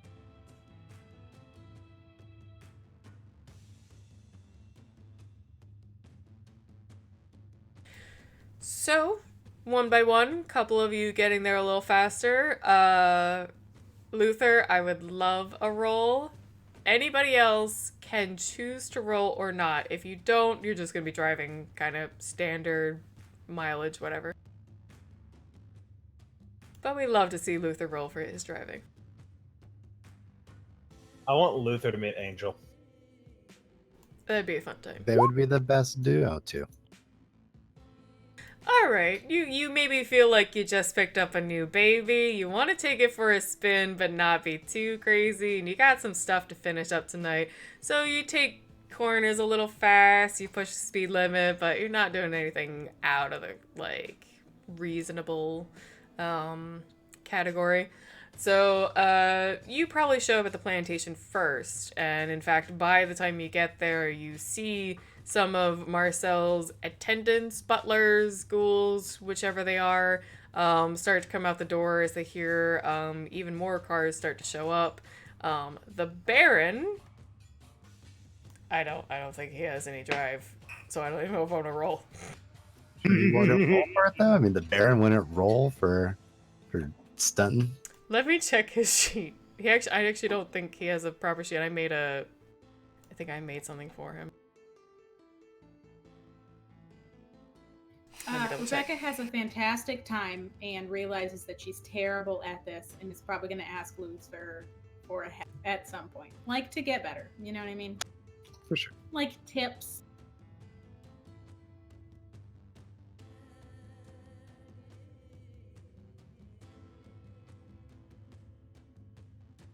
You didn't mean now, you meant at some point. At some point. Not right. She's not going to...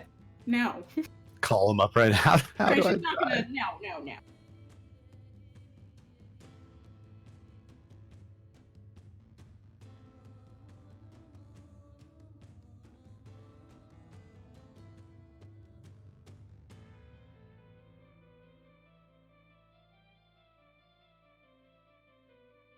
Oh, sorry. I don't think I was hitting my push to talk correctly. So Baron has a little fun in the limo. Is nice enough to the fledglings in the back, and the fact that it's a stretch limo, he doesn't go crazy. But any straightaways he takes with a bit of speed, and pulls in shortly after Luther. So then Abraham, Rebecca, Dinah. Oh wait, Dinah, you're in the limo too? Yeah. So then Abraham and Rebecca and the other people start to show up a little while later. The Luther, you get out, and the attendants start asking you exactly what's going on to get clarification. When you kind of explain the basics of what happened and you finish the job, then they start rushing around as if they're like they've got a dinner to set for people they weren't expecting, and they take the cars with valet. The key thing he would tell them is let Marcel know the Baron and Theo are showing up. Yes. I will grab, if I hear that, I will grab him and say, do not say a fucking word. Oh, no, I got there before. I got there before you. Yeah, Different cars. Different cars. We were right behind you. I thought the you limo weren't. was going slower because of all of the... I said behind, but not like Luther would have got out and a couple attendants would have been like, excuse me? And Luther first thing just would have been like, the fucking Baron. Theo are coming. Why? Why? What? Because Because Luther's this is fucking Why do you that's hate why. fun? So You know, here's him and Marcel the are thing though, you do say that, but no one actually goes back in the house yet. They in fact call on like a little cell phone that seems to just be like wired to the house, and you see like more people piling out because they understand there's more cars coming with people that are going to need accommodations.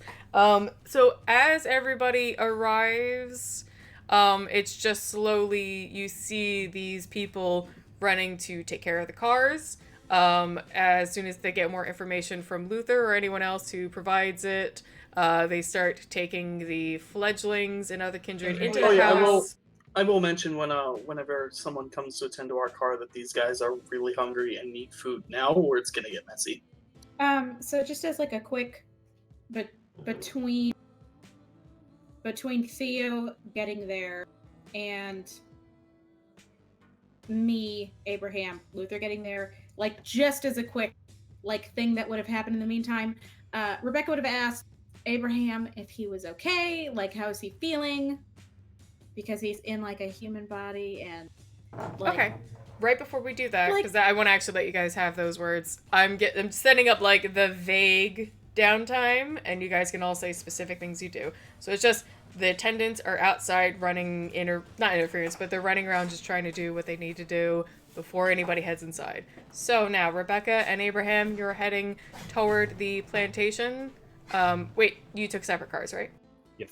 Yes. All right, so you arrive. You're at like this back of the convoy, just parking. You even hear another car pulling in, and they park behind you. But you exit the vehicles you took, and Rebecca, you see Abraham still in Peter's body. And just go grab his arm to speak to him. Yes. Hey, Peter?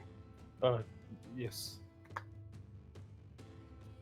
Or Abraham, or whichever you prefer. Yeah. How are you feeling? Well, I think we got everyone out, so that is, I think, the most important. No, I just mean, how are you feeling? A little tired, which is weird. Hungry, but Okay. in a normal way. Okay. Yeah, no, just, I mean, it was high stress, and, you haven't had, like a beating heart in a while, so just Oh no, I have not. It checking in is. with how that's feeling for you. It's a lot. Not bad. It just very different. I have set my status quo a very specific way, and this is outside of it all. You set your status quo Yes, I have to I not have been include. I have been experiencing life a very specific way for a long time, and this is not how I remember it. Okay, sure. Yeah, well, um, you can't, as a vampire, you can't normally be around in the daytime, right? No, I cannot. What about now? I have seen writings that say that I might be able to stay up a little bit late. I'm certainly going to try. Do you want company for that, or do you want to be alone? That would be nice. Okay, then I'll hang around. I would appreciate that. She'll Oh. pat him on the arm, and then kind of nudge him to head with her into the. Yeah. So you have that conversation, and just as you start heading closer to the actual steps into the plantation mansion, you still see a lot of the attendants kind of running back and forth and talking to each other about where they need to go. You see the fledglings and the otherwise kidnapped kindred being led into the house and immediately taken up some of those flights of stairs that you've been taken into the place down like a long hallway that led into a small parlor of the princes every time you've been there before. So you're assuming they might be actually taken to rooms or just anywhere else to let them clean up, take a second, maybe get some blood if they need it. And shortly after, all of the kidnapped members of your party are shooed in and the cars are taken care of. There are 3 attendants waiting, standing at the steps, and nod at the rest of you, including the Baron, and say, Prince Marcel is expecting you.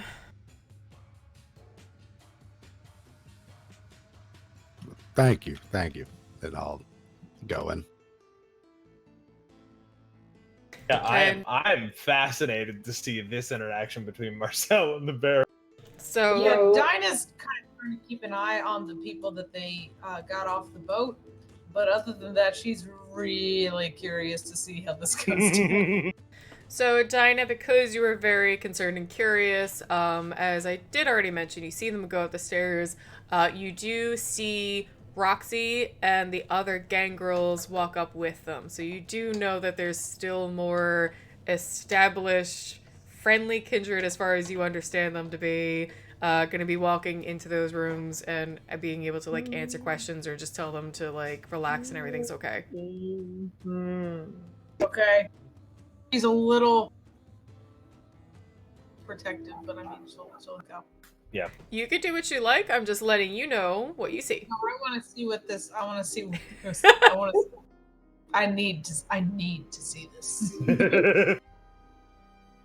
So the attendants lead you along through the plantation hallways, the foyer, and all the rooms you passed before into the small parlor with the fire lit off to the side and the mix of single seats with a few more lounging love seat couches, just a few different places for people to settle in. And it does actually almost feel like a courtroom now that all of you have been there more and more often, but very comfortable antique furniture of a courtroom.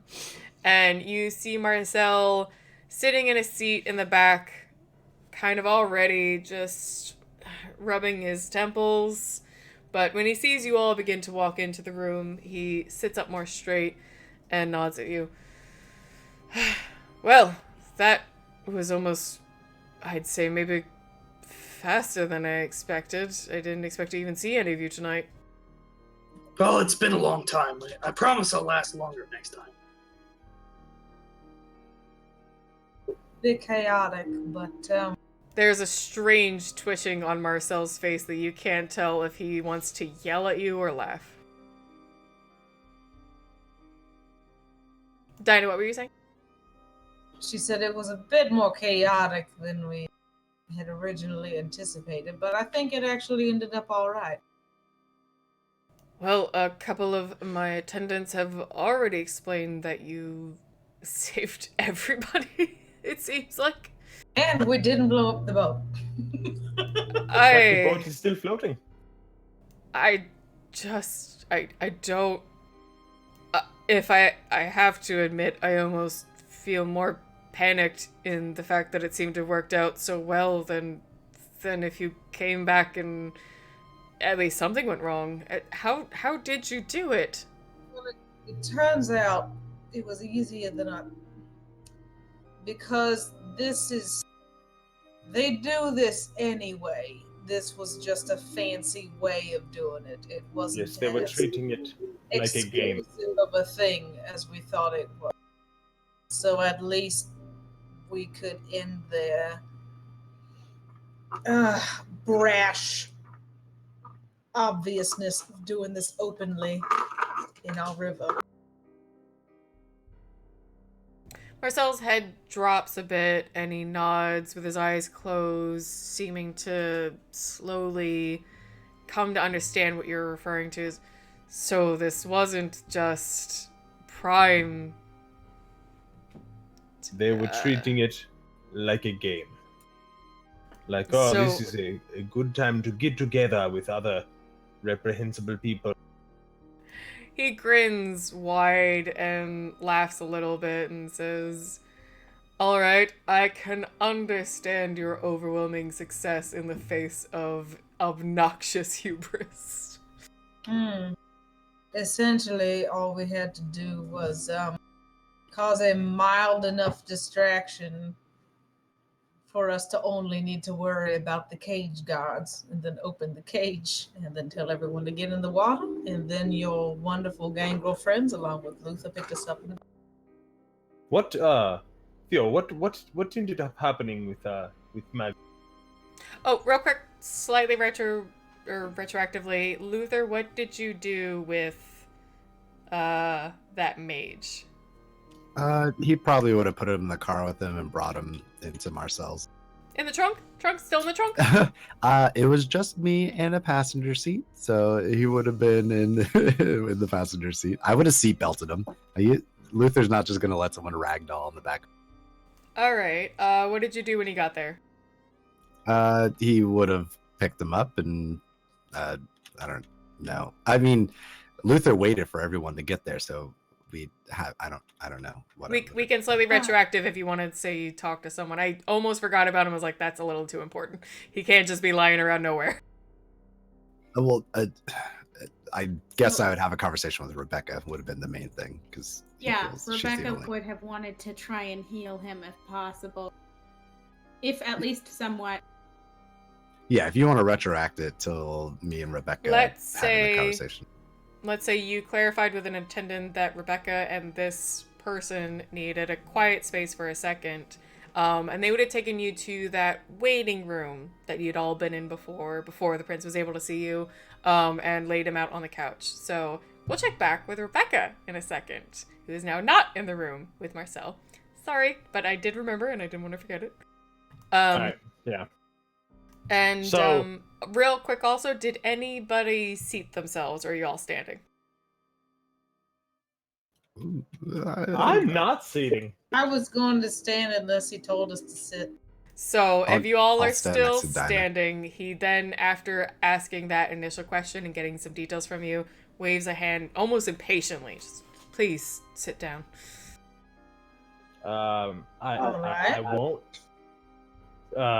You understand, I am appreciating being able to stand for a while. He gives you a very genuine smile and says, I understand, Abraham. Please do as you wish. I just didn't want all of you standing around waiting for an invitation. That's exactly what I was waiting for. Thanks. Please, no. You've obviously had a long night. I got a very, very short, quick report from Christopher and Anthony, who should hopefully be arriving soon, but you made it first. So Theo, what did end up happening with Maggie? Oh, we talked. She said she wanted a dolly for Christmas, and I was like, well, you've been kind of bad. I don't know if I can do that, but I'll keep an eye out. And, Can I ask who Maggie is? oh, some fourth grader. Young kindred. That seemed to be at least one part in charge of this whole operation. Young looking, not young. Yes. He looked a little confused for a second, trying Yeah. to determine what Abraham meant, and then when Luther adds in, he nods. Understood. Those are, never let your guard down around those. I've met her previously, and I don't know. She seemed fine. I guess I wasn't expecting anything like this. Like a viper. Don't, just keep looking at it. Don't look away. Alright, well, I would, of course, like a full report, but for now, I know the night is getting long, so did you get any good leads? Did you find names, faces? How exactly, the things I asked you to look for at least, so we can potentially follow up later. There were three. There was the one that Luther has brought in, the gentleman, the human. There was Maggie. And sorry, I forget. Who was the third one? It was, Ronaldo? Raymond. Raymond. I was close. there was a gentleman named Raymond. Anybody that would like to? Hold on 1 second. What was the guy's name that killed my sire? Totally forgot. No, starts with the C. Oh, Chen. Chang. Dr. Chang. Dr. Chang was also there. Alright, Oh, before oh my God, Dinah. pause for a second because I have some stuff. 1 second. I gotta double check. Talk amongst yourselves for like 2 seconds. Yeah.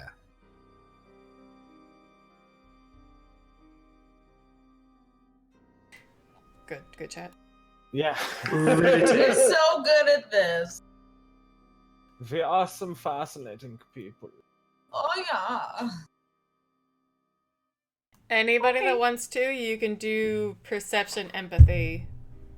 Or if we were at the party, or just like no, right now. just roll it now. I'm not in the room, right? No, you're still with Carson,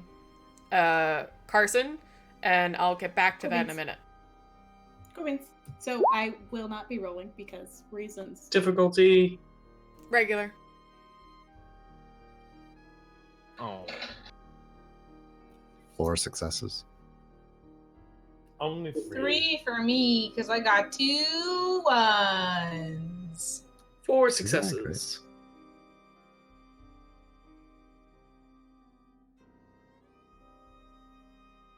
So the max were 4. I know. Yep, yep. I got 3 successes on 9 dice. I got 3. I got 4.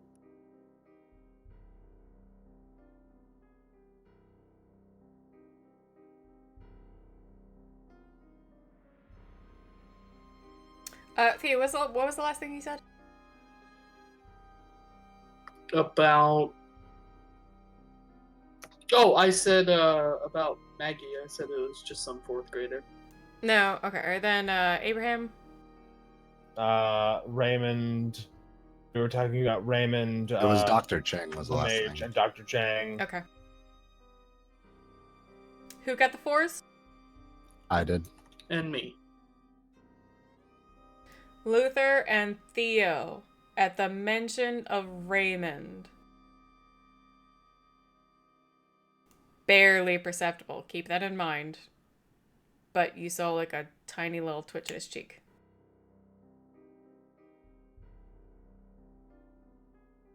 And then Dinah, what was the one you mentioned?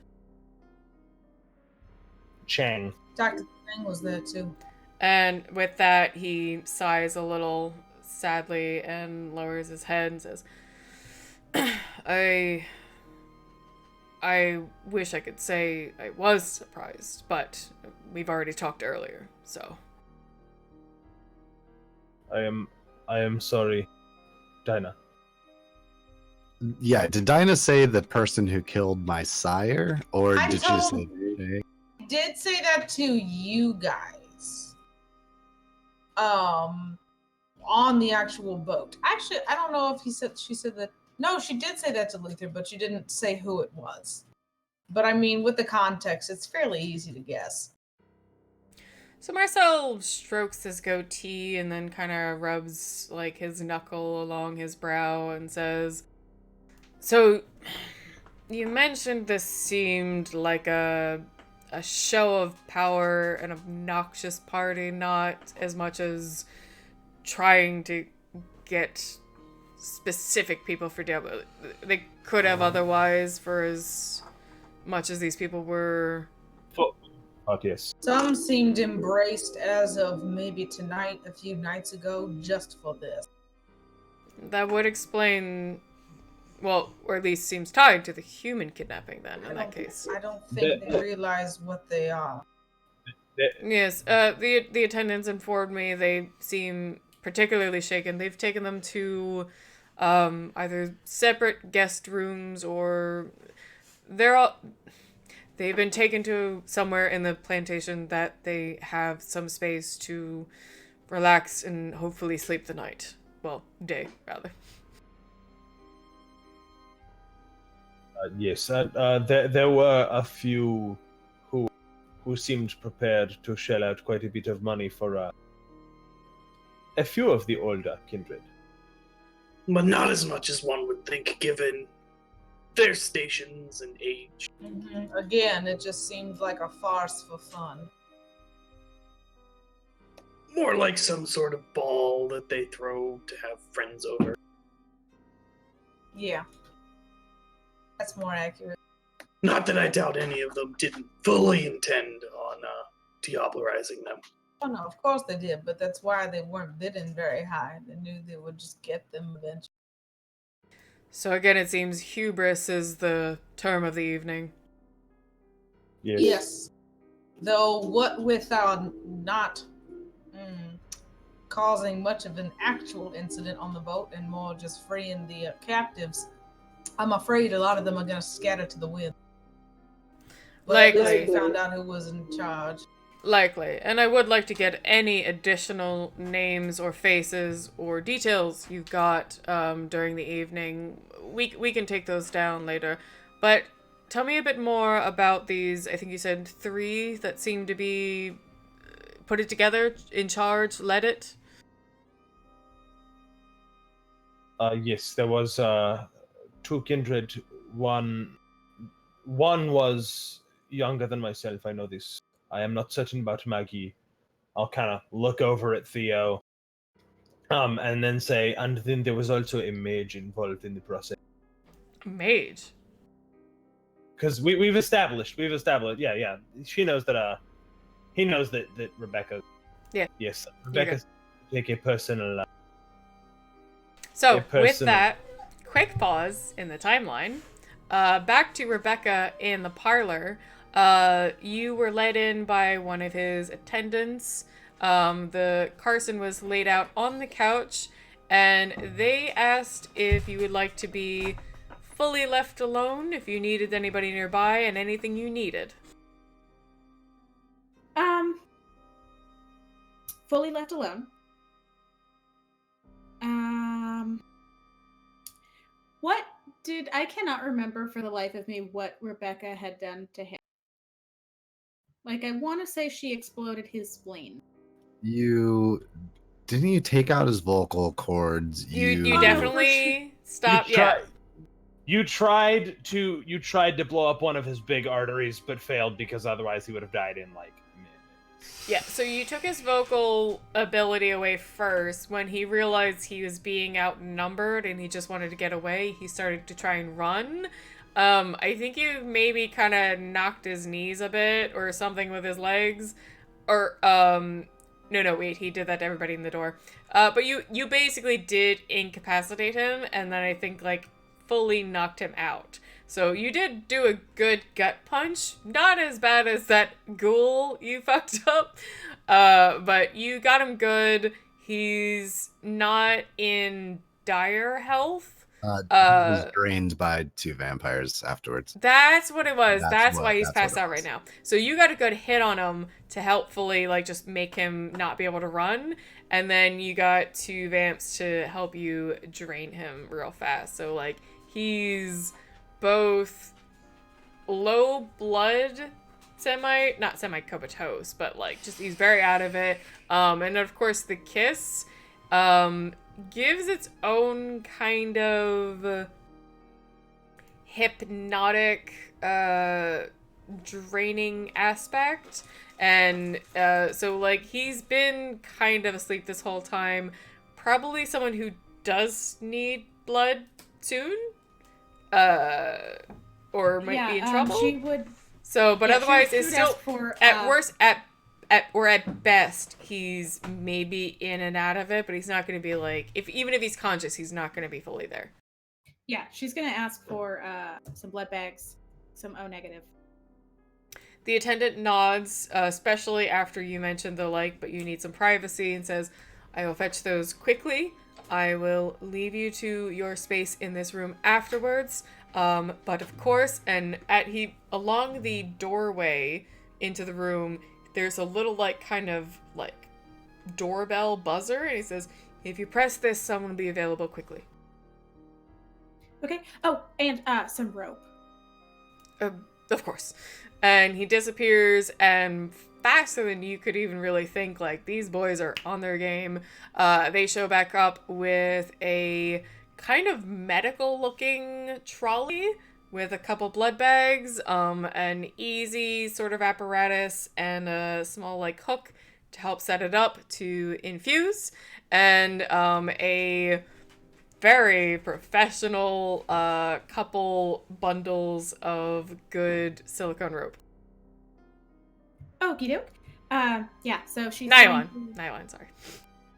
She's going to set up the IV and also, life magic some blood in him to maybe some immediate effect, but using the blood bag is a little bit of a coincidental cover for it. Sure. The 2 attendants who brought those give you a small bow, and the one, kind of points at the buzzer again, and then they leave.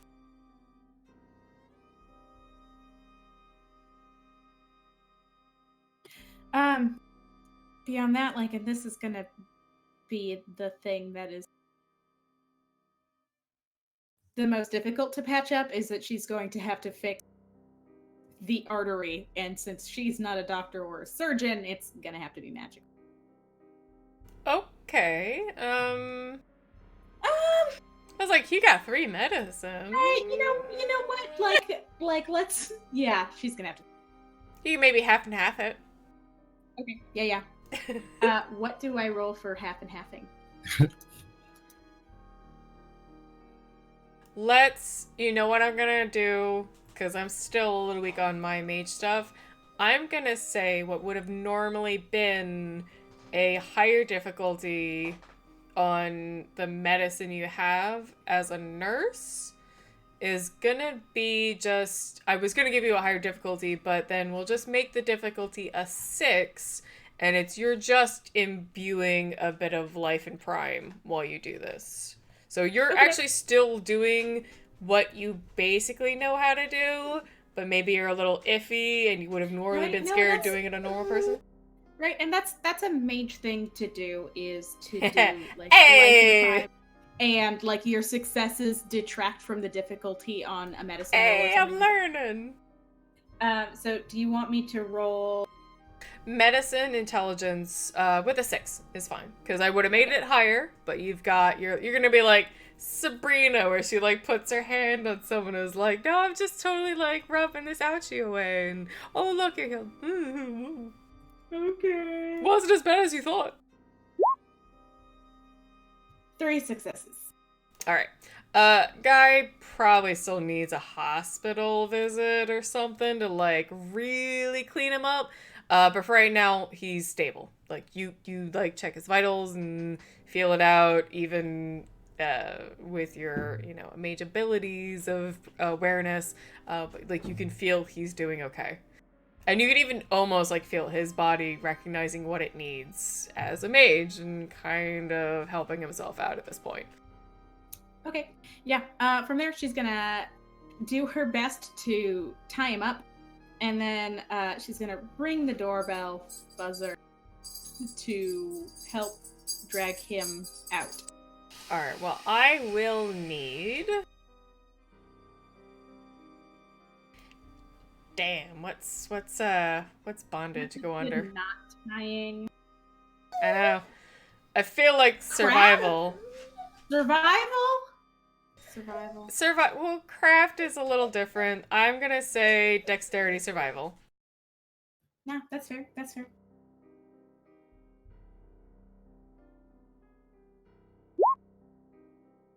I'm nailing it. 4 successes. All right. So you tell me how you tie him up. Is it hog-tied? Is he just? Yeah. So it's definitely a bit of hog tie. Like on his side on the couch, but hog-tied behind? Yeah, and knot wise, like first she does like a good knot for, like she knows how to do like sewing knots, so she'll do that, and then she'll try and fix it into like a bow. All right, you got a good. You can feel like you even like tug on it yourself, and you're like, all right, that doesn't seem like it's moving. I don't think he's even going to be in a good condition to really get out of it himself unless he does something. You do know he's a mage though. Yeah. And you saw like right, which is what like you saw him do something paradox worthy. So now he might be too scared to do anything crazy, but he might be desperate enough.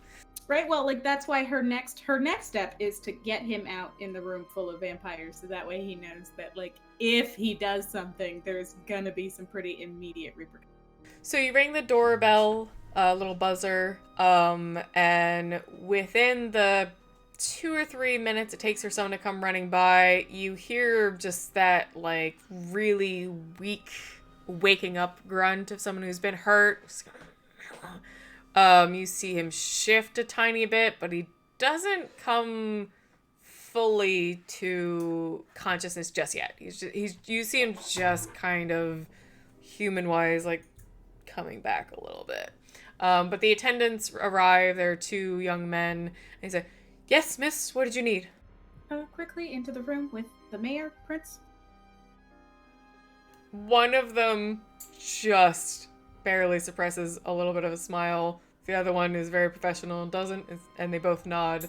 And they pick him up kind of shoulders on one side, legs on the other. Even with the hog tying, they just kind of like carry him like a little bit that way. And they ask, "Are you attending as well?" Am I what? Are you following? Yes. Right this way, miss. And they head down the hallway relatively quickly because they sense your somewhat urgency. And you arrive in the parlor just as everyone else finished their last sentences. And Marcel looks up, seeing the attendants with a man vaguely hogtied and you behind them, and he just sighs slightly. Yes. I got a maid. What? And he immediately looks at the others who had mentioned that there was a mage on the boat. Oh, yeah, we did capture him. I... All right. Okay. Full disclosure, he's going to have a bit of a rough time speaking because of the his vocal cords have been just not they're not working to capacity at the moment. Fine. Can you... Not that I couldn't surmise, but could you please elaborate why you brought him here? Because he is probably desperate, and I'm worried that he's going to do some tricksy shit. And really, the best place for him to be is in a room full of people. So that way, if he does some tricksy shit, I'm done fighting him personally. I'm over it. So I was going to just leave that to you. Understood. One of the attendants, after they set him down on one of the free little sofas in the area, immediately pick up a cell phone, answer it. You hear a couple words, some nodding. Marcel stops speaking or looking at anyone else except him, and then the attendant nods and says, Christopher and Anthony are here. They should be just arriving in a moment. And Marcel nods. Good. It'll be wise to have as many hands on deck with a unknown mage in the room.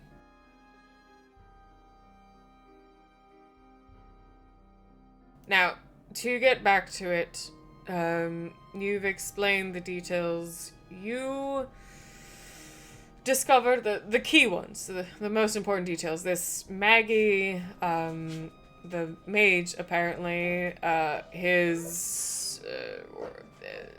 the other one, was a Raymond, you said?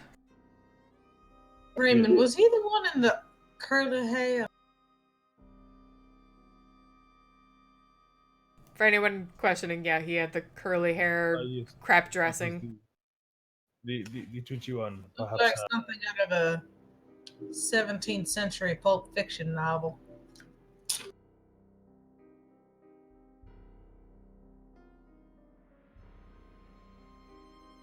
Yes.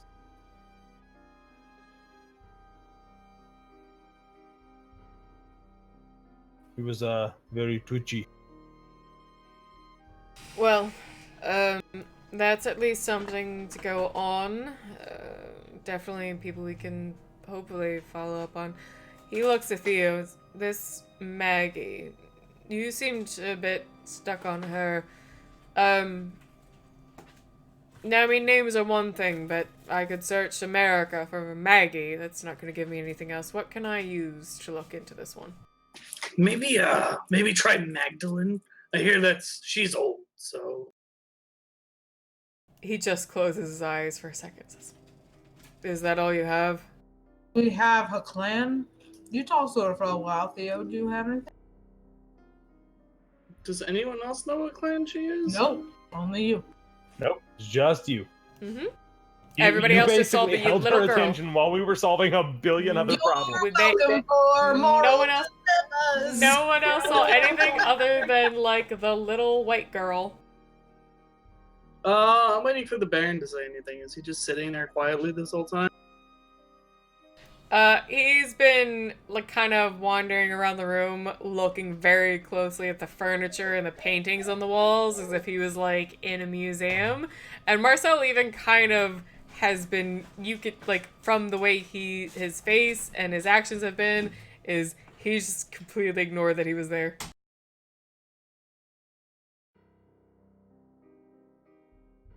No reaction from the Baron?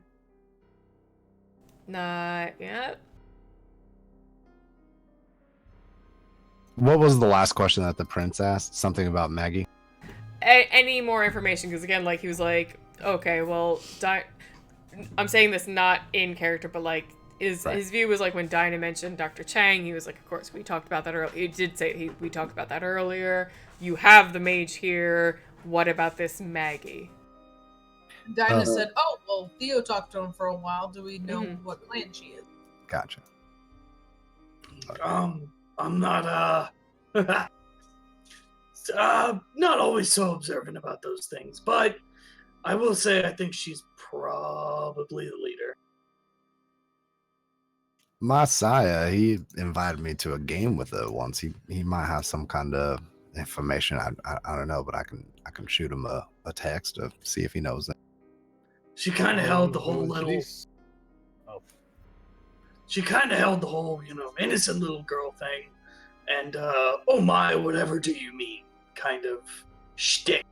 But I think that if any one of the three is dangerous and in charge, it's probably her, probably really old. She had that creepy, I could kill you without actually trying kind of vibe. I know the one. Marcel, who is sitting forward in his chair, finally leans back hard.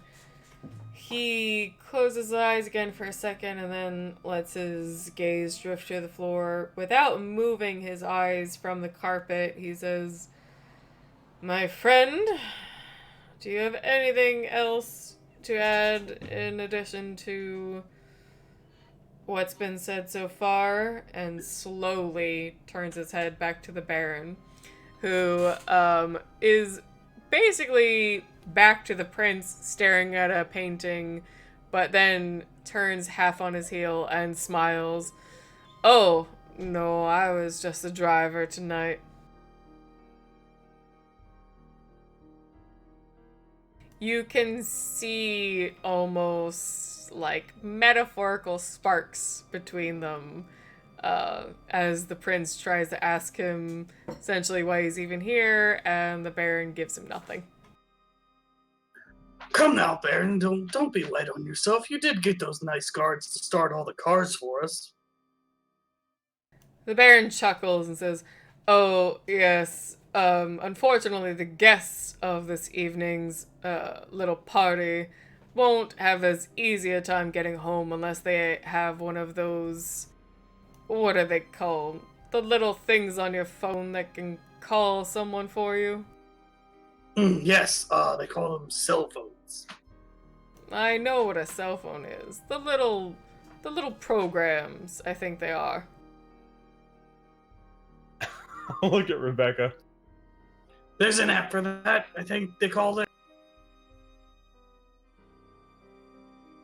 I've heard that one, yes. One of those things.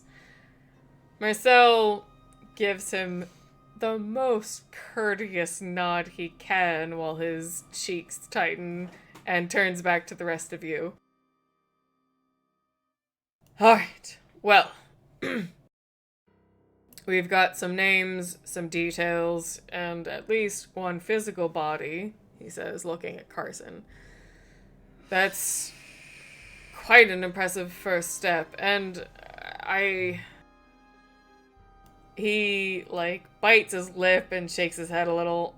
I hate to try to be too optimistic, but I feel like whatever you all did this evening might at least curtail their interests in the future. Not in diablerie, but at least in this obnoxious display. I did, Exactly. They'll be less public about it if nothing else. I did manage to find out in my conversation with Maggie. We were playing tic-tac-toe, and I won, and so she had to tell me a secret. And she did manage to tell me that this is a sort of circuit they run. They don't do it the same place many times, and they switch it up. So no matter what we did, they probably weren't going to come back soon, regardless. But they did seem to. This happens all over the country. I don't know if you want to get on like the Prince Net or whatever, or text your boyfriends and let them. Marcel nods and says, well, as I said, I would like to speak with each of you some more, get your full disclosure of the evening, everything you saw, everything, every name, description of a face, anything you could give us to help us continue this investigation and research into those involved, especially if this is not New Orleans centric, which it does not seem to be. But as it is getting late, and he gives a second glance at Abraham before he continues speaking, and all of us, of course, need to find our way either home or elsewhere. I think I can relieve you of your duties this evening. I do appreciate your candor, your excellent help, and he seems like he is just running on empty. He sighs a little bit. When he says duties, I do glance over at Theo to watch for the reaction that I know is. Theo stays quiet, if not snickering. If any of you do request a place to stay other than your own havens or elsewhere, I have rooms. Please let me know. I will have a place set for you this evening. But otherwise, let us follow this up tomorrow. I am sure they're all going to be shrieking to the place that is safest for them and licking their wounds. I'm not too concerned about trying to find them this evening. Just a quick question. The youngins. We're not gonna have any funny business, no quelling the herd here. Marcel shakes his head with almost a little bit of an enthusiasm, despite how tired and exhausted he feels. No, of course not. New Orleans was and has been the greatest haven and safe house for kindred that would otherwise be hunted, hurt, quelled, whatever you might call it, for such minor mistakes or tradition-breaking options. They had no understanding of what they were going to become. They were literally forced into this. I will make sure these fledglings, even if they do need to relocate, be taken care of, be taken under wing by somebody. Trust me, they're going to stay here for now. We will, of course, have to probably do some research into their previous life, who they knew, and help them with the unfortunate circumstance of cutting that life out. But as I would like to help with that, if you don't mind. I as well. Absolutely, Dinah and Abraham. I trust you completely with that and would appreciate the help. But yes, no, those fledglings. I am no New York or DC prince. These people are going to get help.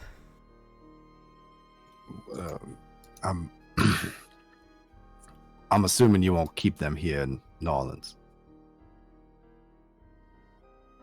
He shifts his shoulders and looks away for a moment and says, We're not exactly what I would call overcapacity, but there might be need, like I said, for relocation, especially if they have a large network of friends and family, even if it's for a short time. I'm not saying they're exiled. It might just be that they need to move to another city while they learn what it is to be kindred. I can just assure that I am chopping no heads in the next month, unless it's someone from that boat. What if they decide that they don't want to join a lifestyle? What if they want to go back to their family? He folds his arms and looks a little more stern. Unfortunately, as lenient as I can be on some traditions, we are still under the Masquerade. There will be no exception other than a potentially curated goodbye that these people can return to their lives at this point. They are different. They cannot go back to their daily activities. They cannot go back to their jobs. They can't promise a wife or a grandmother or a child that they'll see them for their midday soccer practice. This is going to be difficult, but I will do the best I can. Long walk off a sunny pier, right? True, but you know that beast and its own wiles. Oh yeah, no, Theo was alluding to they're gonna catch the sunlight if they don't agree.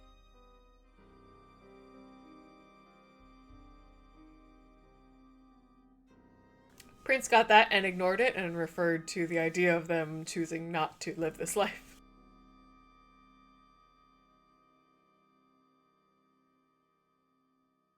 I'd like to take a couple under my wing, so to speak. We can help them adjust. If they want to stay here, they can. If they want to move somewhere else, they can. But I agree, it's not their fault they were this. It'll take some adjusting. Oh, come, Marcel, do give me several. You must admit, the world would be a lot better with more of me walking around the city. It would be a lot more something. That is for certain. The prince had a bit of a blank reaction at first to Dinah, and Abraham opened his mouth to speak, but then when Theo added in, he then did the usual tired closing of his eyes for a second and says, "As I said, we will need some time to assess the number of new kindred, their previous lifestyles, and everything else under the sun. So, I've taken everything you've said into consideration. I understand it. It is noted, and I appreciate it. We will be in contact. Don't think that any of them will leave without your notification. I will definitely need some help with this." Theo seems like slump in his chair and he looks over at the Baron. "Oh, my Baron, the prince won't let me have a pet."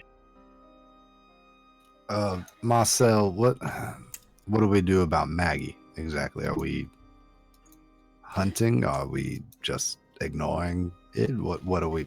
After Theo's little remark, the Baron comes over, leans on the couch that Theo is sitting on, and smiles broadly. "Oh, Marcel, I would love so much for my little grandchild here." And he ruffles Theo's hair to, start a family of his own. Marcel, you see those little cheek muscles tighten again, and he says, "Dear Baron, as I've said nearly 5 times now, we are going to assess the situation, everyone involved, and make the best choices. But if I do feel perhaps someone would do well in anyone's care here, I would not turn the opportunity down, save send them to another city, in which case they might be outcast as caitiff." Nah, it's okay. Don't worry about it, Prince. I'll just turn my own. Baron wraps an arm around your neck like a playful, almost mean brother and says, "Oh, trust me, that's a lot more trouble than it's worth. You met one of mine, didn't you?" Oh, but it was so much fun. Marcel stands up quickly in a show of meaning that this meeting is done, and the attendants standing by the doorway recognize it as well and start to do that pleasant kind of, "I can show you outside and bring your car around."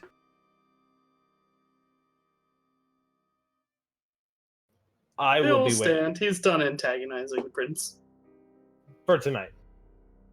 Yes, Tonight. that was implied. What are everybody's movements? I will hang around. I have a few things to say to the prince. Okay. Where's Luther? Luther is sitting next to Dinah in the. I mean, like, does he get up or does he just stick around? He would. So was the room just us and Baron? Was that it? Pretty much. Christopher and Anthony were supposed to be showing up, but they haven't shown up yet.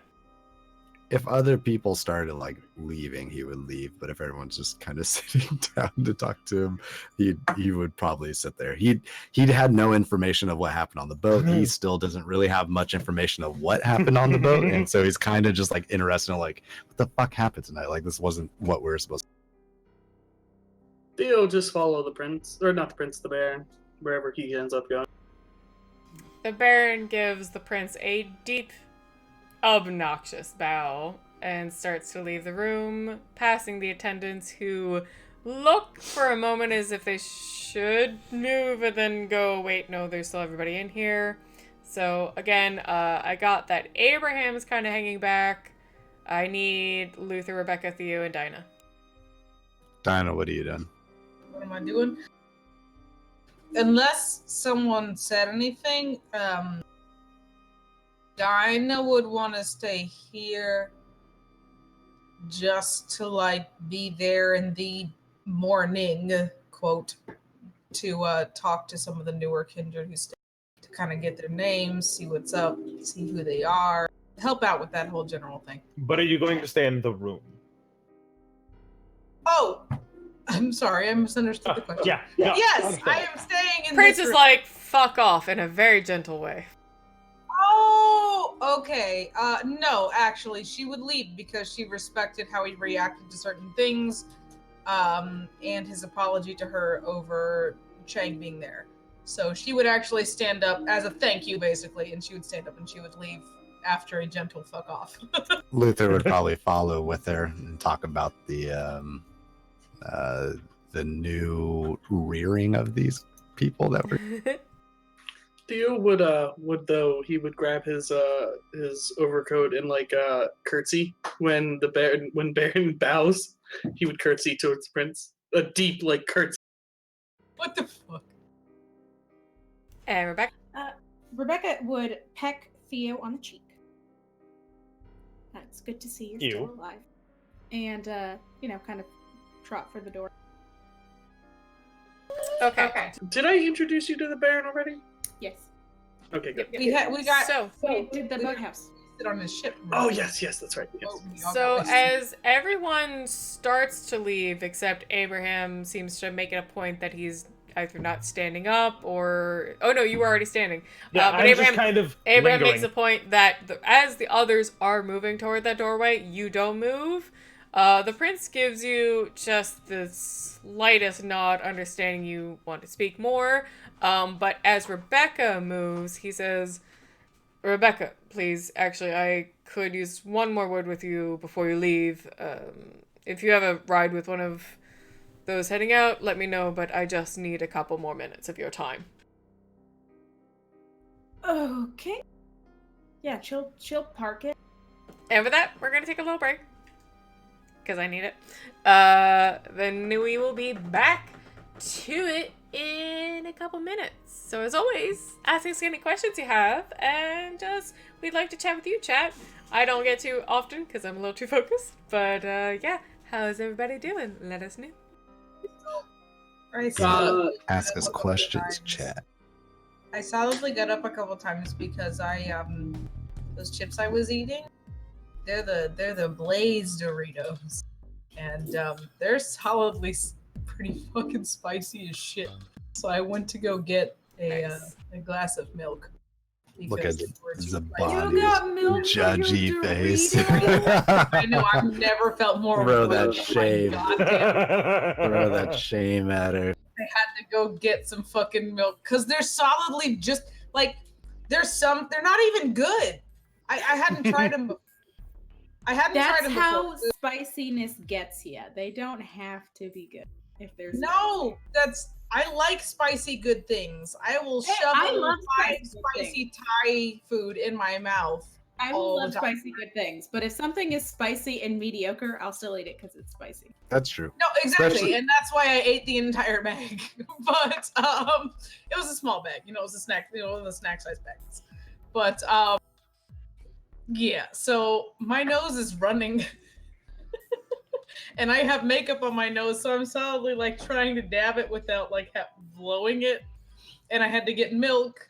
And I feel just like the worst type of white person right now. This made me want like the extra hot Cheetos more in my life. No, like, the that's hot the Cheetos are not. The hot something. Cheetos are good. Hot Cheetos are not as hot as these goddamn. I'm not talking about hot. I'm talking about the extra hot Cheetos, the black bag, the flaming ones. the black bag. Oh, No. I haven't had those. I wouldn't know. Well, now I They're- want to find them. They're pretty fucking. Have you not had them? They're pretty No, I fucking don't think legit. so. The Like purple they- Doritos, were the spicy chili ones. Those remain my They're- favorite. They're like solidly. You have like maybe like 5, and then you kind of go, you know, like you inhale like a nerdy, and then but you can't stop. You just keep. Stop. Real quick, for Ninja of Toads. First of all, Theo is not responsible for the prince's ghoul's livers, so sorry about that. Theo does come with a disclaimer that says not responsible for your liver health. Also, Hope, you have a question. I see that I was typing a response, but I can just say it. She does not ward off her lips. She just kisses his floppy face, and that's fine. Floppy face. I would like to remind everyone that Theo is leathery dry. Yeah. He is not, He's like a Not like- raisin. Not tonight, he's not. Gross. but he doesn't rehydrate. He's like a raisin. Okay, kissing raisins is okay. Yeah, Not tonight. Yes. Water. Kissing That's raisins Theo's is pickup okay. line. You ever want to kiss a raisin? Come home with me. No, he's waterlogged tonight. Oh, Change because the of the way. hole. He's full of holes, so he ventilates very Yeah, well. I forgot who was saying that, but they were like, and then Theo steps out of the water, leaking gray sludge from his rib cage, produces a wine glass. Here It's you a go. Oh yeah, it's a real Miyazaki moment. He's just like spewing gross. It's Chateau de Theo. Gross. I like to think of it as the scene in Pirates of the Caribbean where he drinks the wine and it goes down his skeleton. Yeah. Yeah, pretty much. From the So first I- pirate movie. From the the first- good one. From the good one. Someone in my class said that their favorite movie of all time, of all movies, was Ooh. Pirates of the Caribbean 3 at work. Like, what even the fuck? I wrong hate with The this worst person? one, besides maybe the most recent two. So That- that's the thing. are there The thing is five? that I don't remember. That's their I think favorite there's movie 5. of all time. You then ask them, "Have you seen other movies yet?" I did. Let me and he introduce got you. mad at me. To He be got fair, genuinely fair, very- Let me introduce you to Blank Check. Of the original three, the first one's the better movie, but the third one has the best soundtrack of the 3. I had the CD. I hated the movie, but the soundtrack is. See, so I phenomenal. had to play the soundtracks for all 3 in band, and I want to say that our favorite to play was 2. Two is fun to play, but 3 has the best and most complicated, and they add like a choir, which they didn't have. Yeah, in but 2. but complicated doesn't equal good. It's just No, good. It's actually good. Like it has way more themes and that are interwoven. That's fair. In the whole thing. That's fair. It's been a while since I've listened to it. I used to make movies with my friends for school and for fun, and we didn't have like an editing program, so we couldn't edit any of our videos, which means that we had to do them all in one take with the soundtrack. So I had like a bunch of CDs of like Pirates of the Caribbean, Lord of the Rings, fucking like other random movies like a Night at the Museum and like a couple other things, and we would play them on a boombox while we recorded the video. So I have like the entire like first 3 movies of the Pirate soundtrack like memorized, at least in CD form, because I knew which tracks would be like which mood and when the music would change, because we needed to know it for our movies that we made. They were terrible movies. They were not good. But we had a fun time making them. I will say real quick though, because I did like the pirate movies. I did watch the fourth one, and I expected it to be absolute trash. I can't say like it was a great movie, but I had fun, and like like that's its own thing. So like, why not? I can enjoy a not great movie if I still have fun watching it. That's okay. Oh, thieves and beggars, never shall we die. Sorry, I'm just finishing Potate's quote. You're good. All right. So, Luther, Dinah, and Theo basically walking out of the prince's private parlor, alliteration, with the Baron in tow, who, as he walks, almost maybe like might have thrown Theo off for a second. He didn't have a cigar, but he takes one out of his jacket pocket, clips it, leaving the end on the floor, and begins smoking as they walk through the prince's house. Now, And we're I all know, walking together. Yes, and I know Luther particularly was a little dying to talk about what does this mean for everybody. Mostly to Dinah and to Abraham because they showed interest in kind of like raising these Abraham's still staying in the room. You guys are walking Right. alone. Yeah. You guys really think they're gonna sit here and just become one of I mean, not much of a choice. It's that or say hello to the sunrise. I'd rather give them the option. It's up to them whether they take it. Hey, look, I'm not saying that we need to start getting rid of them. What I'm saying Of course is not. right, obviously, but what I'm saying is maybe we need to really try and bring them in. Yes. Even I, underneath the best circumstances of being turned, might have crossed the line a little bit with my family and these people, and it was my choice. It's not even their choice, and then we're going to ask them just to walk away. I just sympathize and don't trust them, since I sure as hell wouldn't trust me in this situation. It's definitely not it's a question, but not really, is it? No. So, faced with that, it's their choice. Do you want to live this way? And we can make it as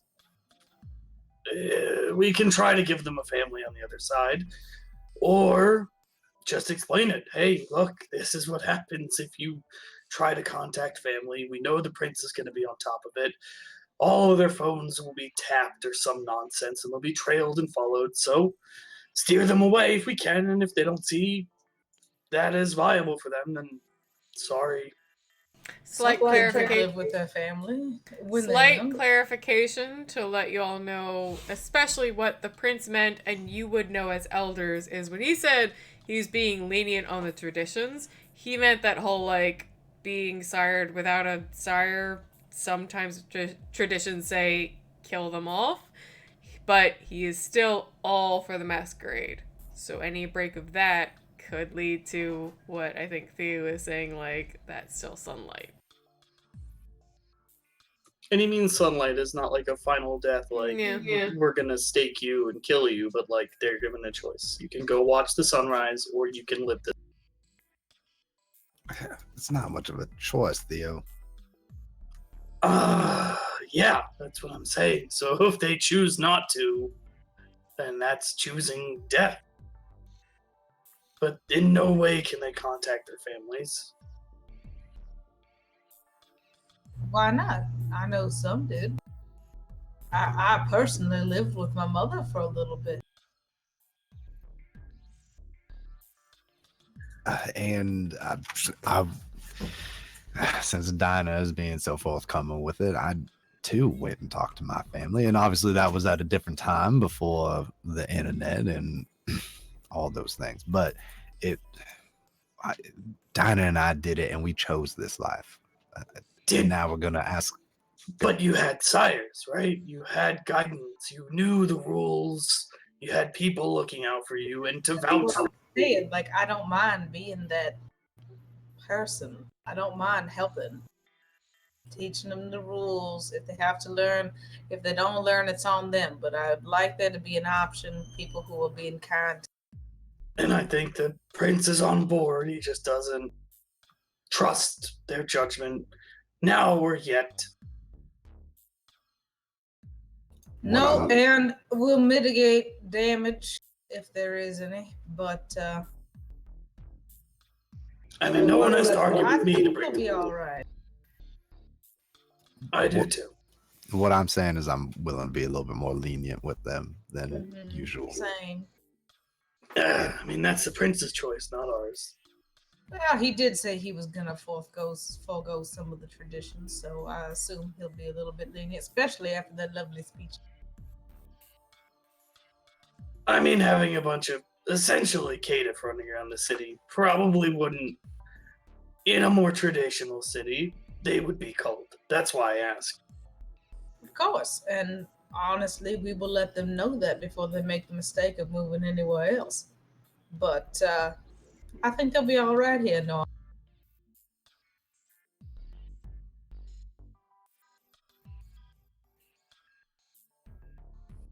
Luther will kind of give Dinah like a worried look. I mean, you guys can teach them to hunt on my grounds. At least then they're protected.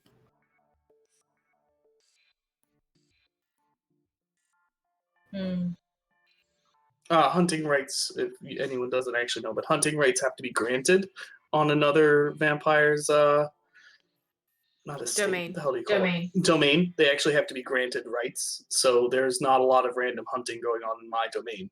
That's what I was saying. Like, I'll give you guys permission to teach them all my.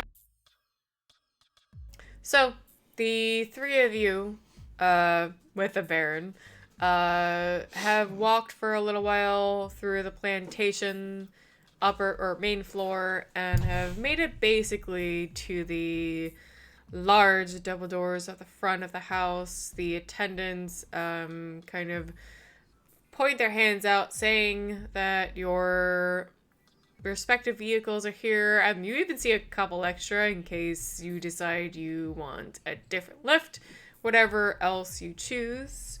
You can still continue discussing before you either part ways or take a vehicle together, but I do need to hop back into the Prince's Parlor, where Abraham and Rebecca are hanging behind with the barely semi-becoming conscious Carson.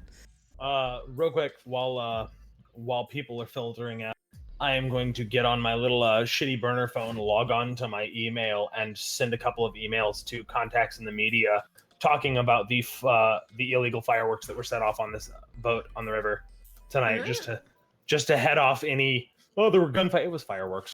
Nice. While people are filtering out, I'm just gonna send that email real quick. So after a minute, the rest walk out and all of that. So now it is Marcel standing in front of his chair with a small fire going in his mantelpiece. And Abraham, it's still in Peter's body, and Rebecca are left behind. I'll kind of glance over at Rebecca and not being too concerned because she's at least vaguely in on what I'm doing. I'm going to say, Marcel, I know the agreement was to return Peter after tonight, but if it's possible, I would like to leave him here for a few more days and see if I cannot help him. He was invaluable in his own way, and if with my disciplines there is something I can do to help, I would like to. But showing up randomly in his hospital room is a bit suspect. His brows knit together and he tries to parse what you're referring to, and he says, what exactly do you mean by help him? I hope you don't mean go see his family. Oh, no. I would like to see if see if I can help fix his mind, hopefully wake him up. Obviously, he does not know what has happened, but he has been very useful. He has saved many people, and if I can do something conventional medicine cannot, I would like to try.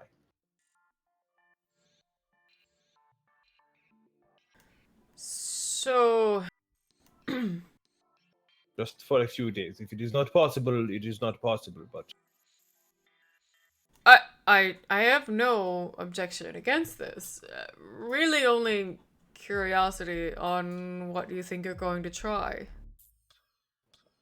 I as you know, I can speak directly to the mind, and I am quite skilled with domination to the point where, I can, like many people younger than myself, can manipulate memories that seems like it might exist in the same place as consciousness. So be careful, see if I can reach out to him, see if it is something that that is doable.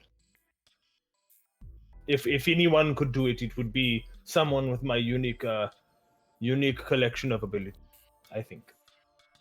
I agree, and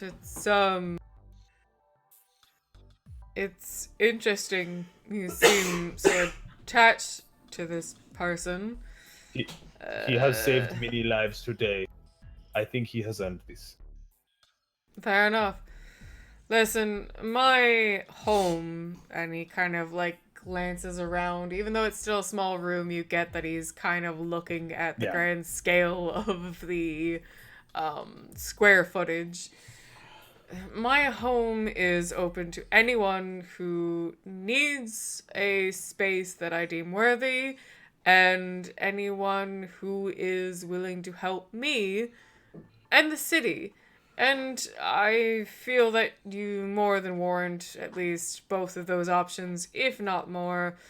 You didn't need to help out tonight, but you did, and I am very grateful for it. So if you need a room for your body and yours and Peter's minds to potentially help this individual, I really have no qualms about it. It's not taking up any rent I can't afford. Thank you, Marcel.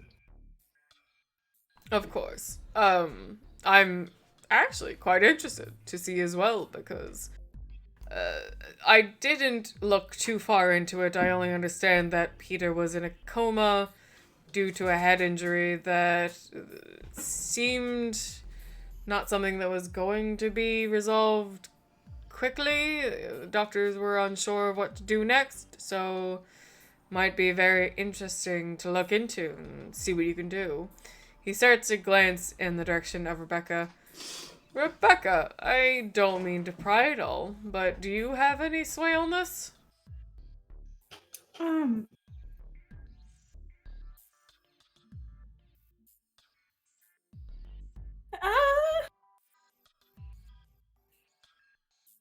She kind of just looks to Abraham. You need not answer anything, my dear. I was just curious. I'm very new to, your kind's abilities. Okay.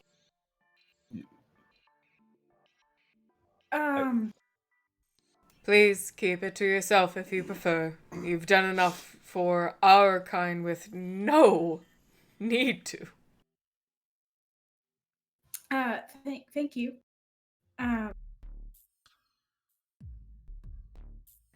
However, I will need to ask you a bit of your expertise on this one. And he glances at Carson.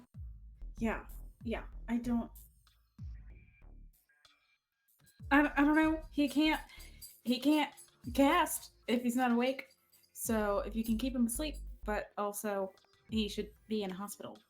And I honestly don't know if he's like I don't know what his allegiance is. We don't, in my neighborhood, we don't condone slavery. So I would say that he's not. Marcel starts to like scratch the back of his neck with a bit of an awkward laugh and says, "No, keeping him unconscious shouldn't be too much trouble. My point is what we do after. I'm not looking to worry about that for a long-term solution. I don't have specific reason to kill him unless you would say that is your recommendation. And of course, we would like to potentially interrogate him, but I don't know his abilities compared to my own kinds. Yeah. So No, it's he. I mean, I'm not. Again, I'm not an expert. If I knew exactly what his allegiances were, it would be easier. But he is, from what I've seen, quite good at fucking shit up. Like literal items. It was quite impressive to watch, if we are being honest. Marcel pinches his forehead a little bit. Alright, well, again, at least for Abraham's sake, certainly not your own necessarily, although I'm sure you're tired. I know my friend here does need to find a place or return home soon, so I will make sure that this one here is kept unconscious in a healthy way. I can get a doctor over here quickly and make sure that's done in the proper sense. We'll address this again later. I would like you to go and please rest up. Again, I cannot thank you enough for your help in this instance, especially you, Rebecca. You had no exact sway or... And you see, like, Marcel literally losing, like, just what he can say. Thank you. Well, I mean, it was, Jacob was really helpful. I would say. Well, good to hear. I hear mixed reviews about that young man. Well, 5 stars. 5 stars. Yes, but please go and find your companions and see yourself home safely. She's gonna hang around with Abraham still, because like her plan is to hang around with Abraham until he can't. If that seems to be the hey go, Mm-hmm. all right, then I will head out. So you head out into the mansion area. The previous group walked very slowly, partly because also Dinah was, taking a little time and they were talking, not rushing to the cars.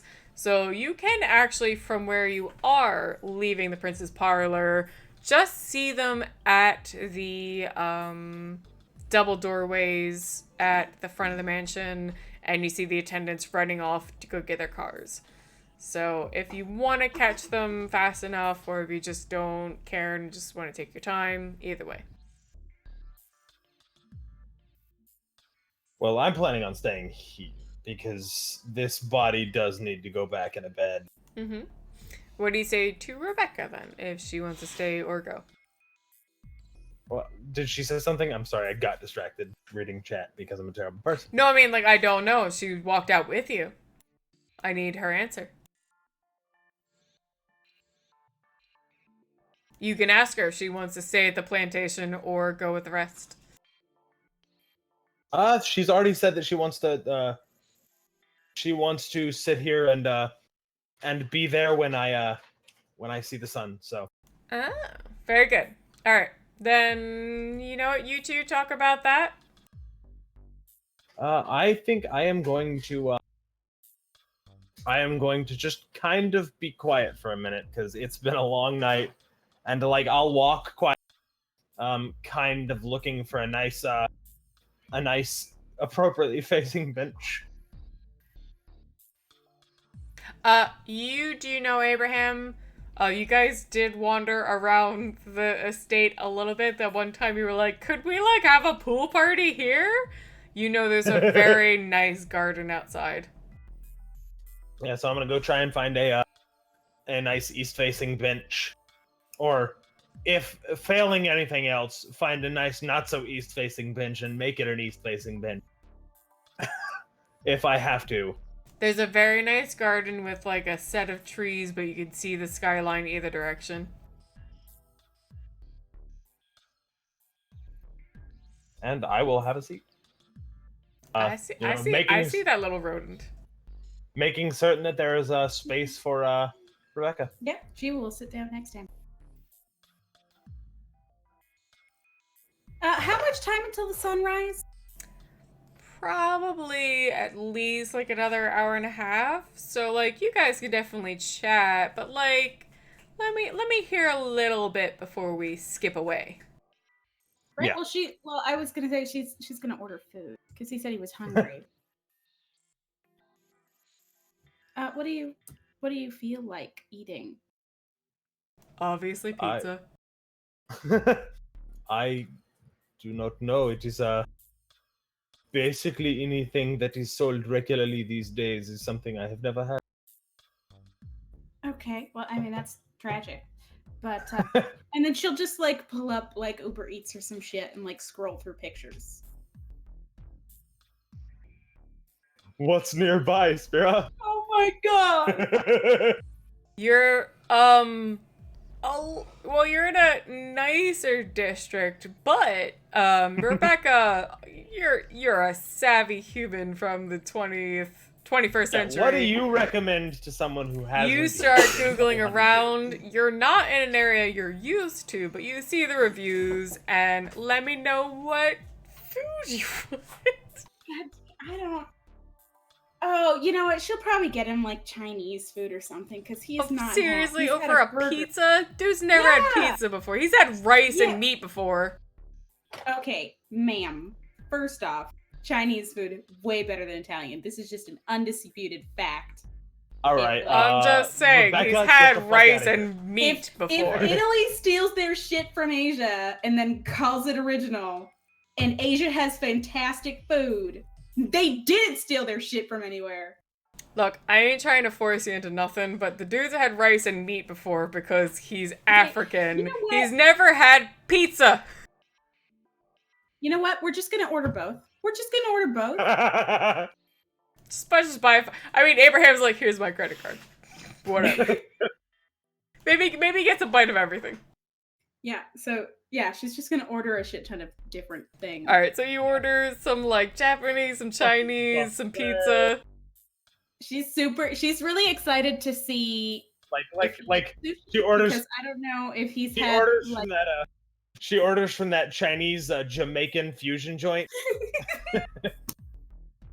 My favorite little Japanese Italian pizza. That sushi. oddly has like 4.5 stars, and you're like, I don't know what's going on here, but I guess. Why? Like, I guess gotta be something jerked. good. What? Why do they sell jerked General Tso's chicken? All right. So you Sounds two fantastic. What are you two telling order me? food. I will come back to that. But back at the front of the house, Dinah, you said you were staying in the house?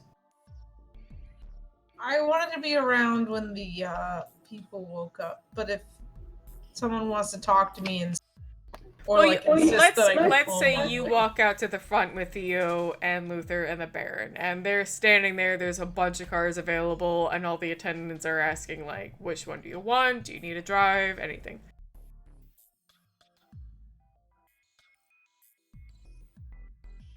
I'll just look over to the Baron.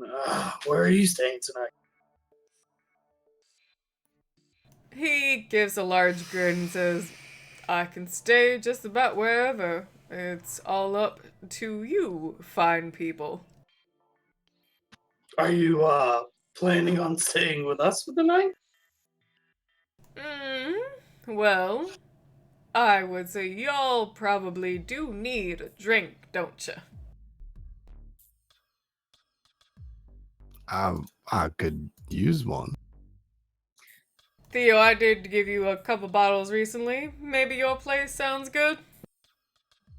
Oh yes, I put them in the cabinet that's behind the one No, that one came to life and ate a child. Oh no, it's in the other one. Yes. I know where it is.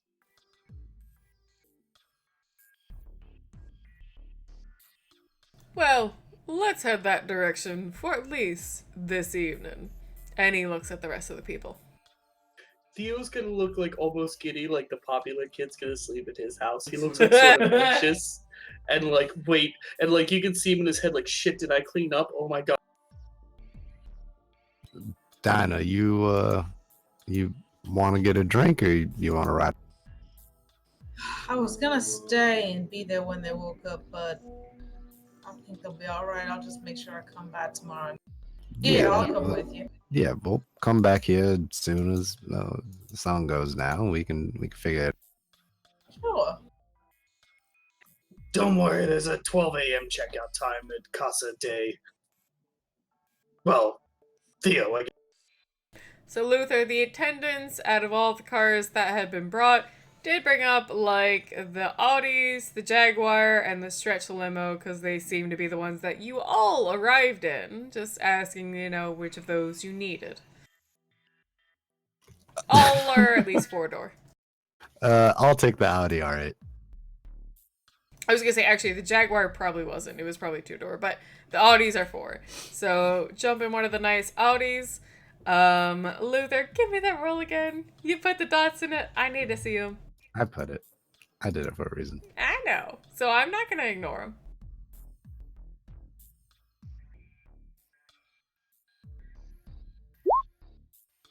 Only 2.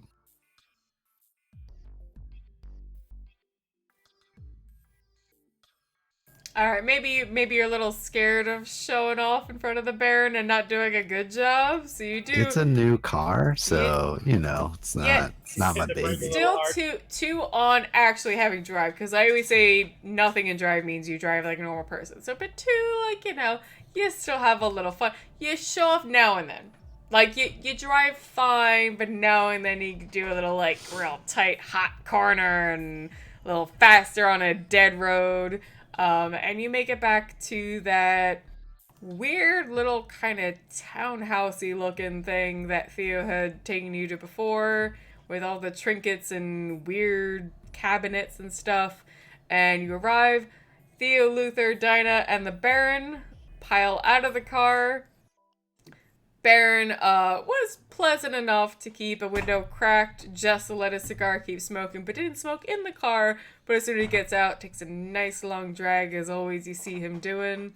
And you all walk up and inside, and as usual, it's this messy menagerie of occultic items and bookshelves and cabinets overflowing with all kinds of insane nonsense you could never think about or imagine, but are fascinating to look at. And Theo, take it away. It's your house. Yeah, Theo opens the door and lets everyone in, and is like, points to like the closet for people's stuff, like their coats and if they have anything like that.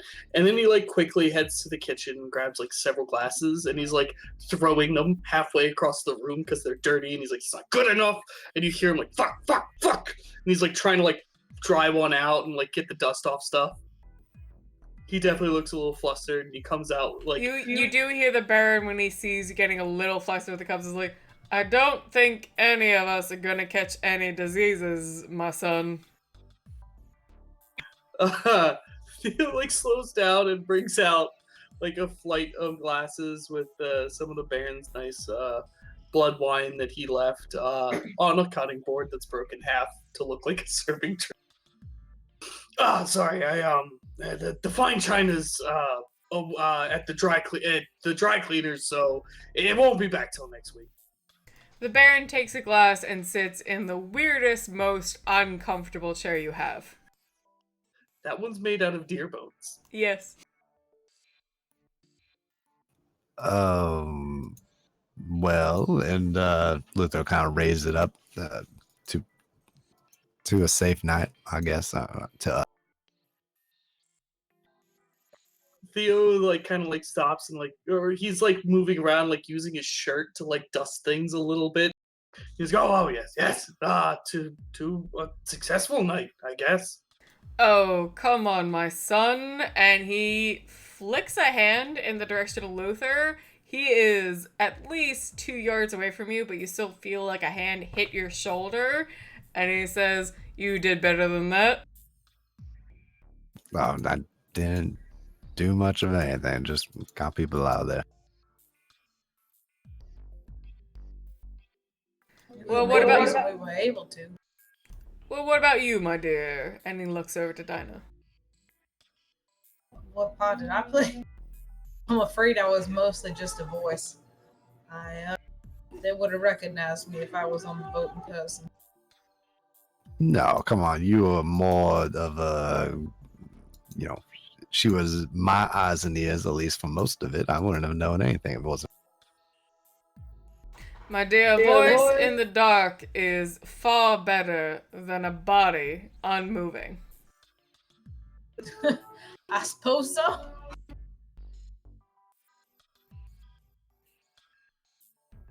But Baron, I guess I never asked the question. How do you know about all this, and how do you come to help? I am curious about that, yes, sir. The Baron takes a small sip of his drink, looks at it, contemplative, as if he's, thinking about your question, then downs all of it, the several ounces, as if it was just a single, simple shot, and says, "Well, you hear the stories about how Santa Claus gets down the chimney, but you don't really question too much about how. Just be happy about the presents that show up."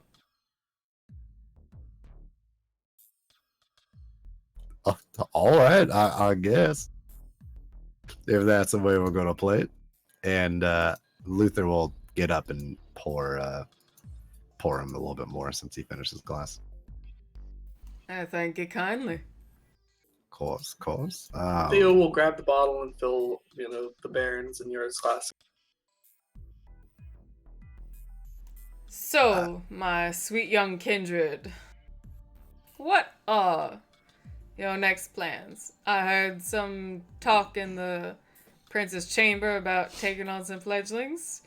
I just gonna guess y'all never had any children before. I have not. Rules hasn't- are a bit strict. Hasn't really been a want of mine.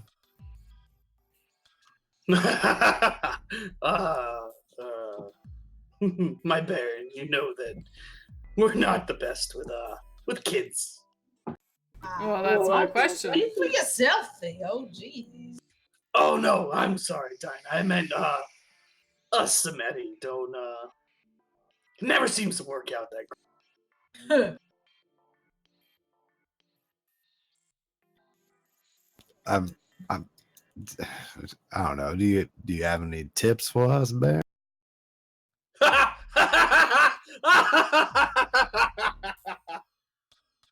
Theo is laughing out loud at that. He scratches his chin a little bit, and you even see, for a second, the mask fades just from where it is. You see a little bit of, dead skin from the otherwise clean cheek before he puts his hand back down. And he says, "Absolutely not." All I can say, at best, is, if you're worried about the Masquerade, which you should be with Marcel around, and if you want to stay in this city with Marcel around and taking that on, definitely at least take it into consideration that it's gonna be like children. No matter how old they are as humans, and no matter how smart they are, they're gonna forget things. They're gonna walk into that open cabinet door and bump their chin. They're gonna see those pills that ain't for them and think they're candy, they're gonna miss a lot of things. They're gonna forget a lot of things you tell them. They're gonna keep thinking they're human and they can do these human things. And you gotta kind of keep that eye on them and make sure that they don't either, their beasts will tell them not to walk into the sun, but nothing's gonna tell them to not go talking to a human and start a relationship, or when they have a relationship with, come walking up to them and say, hey, hope you don't notice the fact that I ain't breathing or my skin's freezing cold. Just ignore all that. You're gonna have to be a little bit vigilant.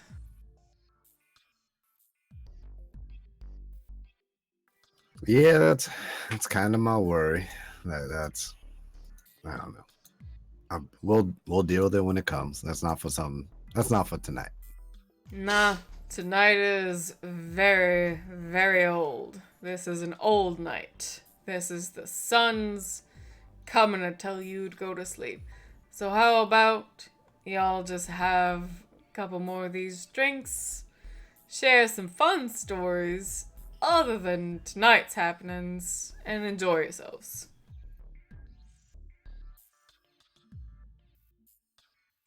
I mean, we only got like 30 more minutes, and then we're done. Depends on your beast's opinion, but yeah, we got a little bit longer, and then I think we should all probably tuck in. Well, I have a feeling the Baron's gonna go out for a pack of cigarettes, and I won't see him in the morning. So, as Luther, Theo, and Dinah, with the Baron in tow, have a few nice drinks, and he continues to, if anyone brings up the boat, he's gonna derail it into some nonsense topic. And of course, Theo, without even necessarily meaning to, would do the same. Moving back to the plantation mansion with Rebecca and Abraham.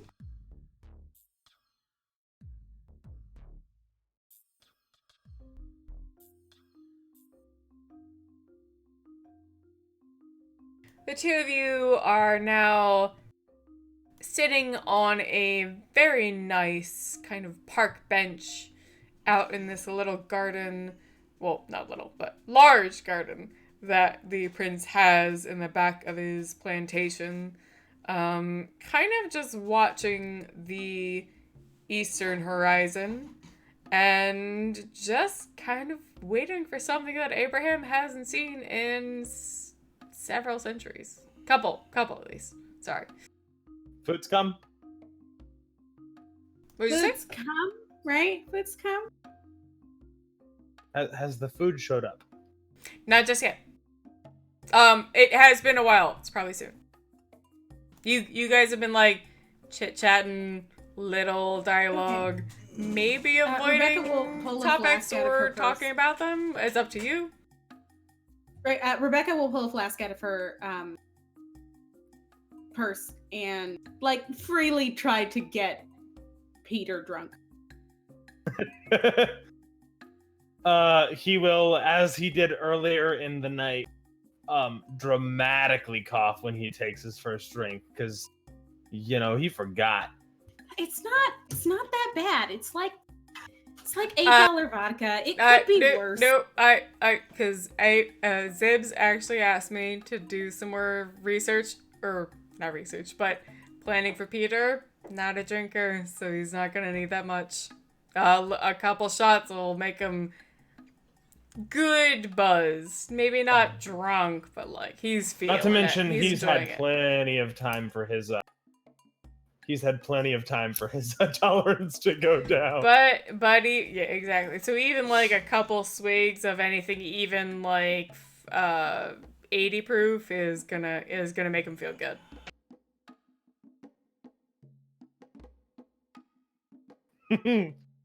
I forgot what this felt like. Wow. Oh no, you haven't had anything to drink. It is. Oh no, and not... Peter's been in a coma. You have. No, chill. It has not it is not the same when drinking blood with alcohol. It is very different. What's the difference? Ah, the blood kind of reminds you what this is like, but it doesn't really feel like this. It's hard to.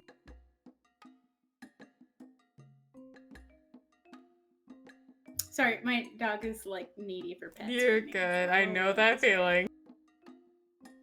Look at my boy. All ready for bed. He's done.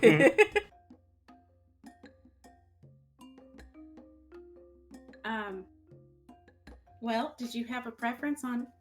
He just put his paw in my hand. I'm sorry. Did you have a preference when you were alive on alcohol? When I was alive, I was not exactly capable of getting the good stuff. They did not like to sell to me unless I was buying for my master. Oh, You Yeah. don't worry about it. It is very very old rule. okay. Well, what would have been? Did you ever have a bucket list?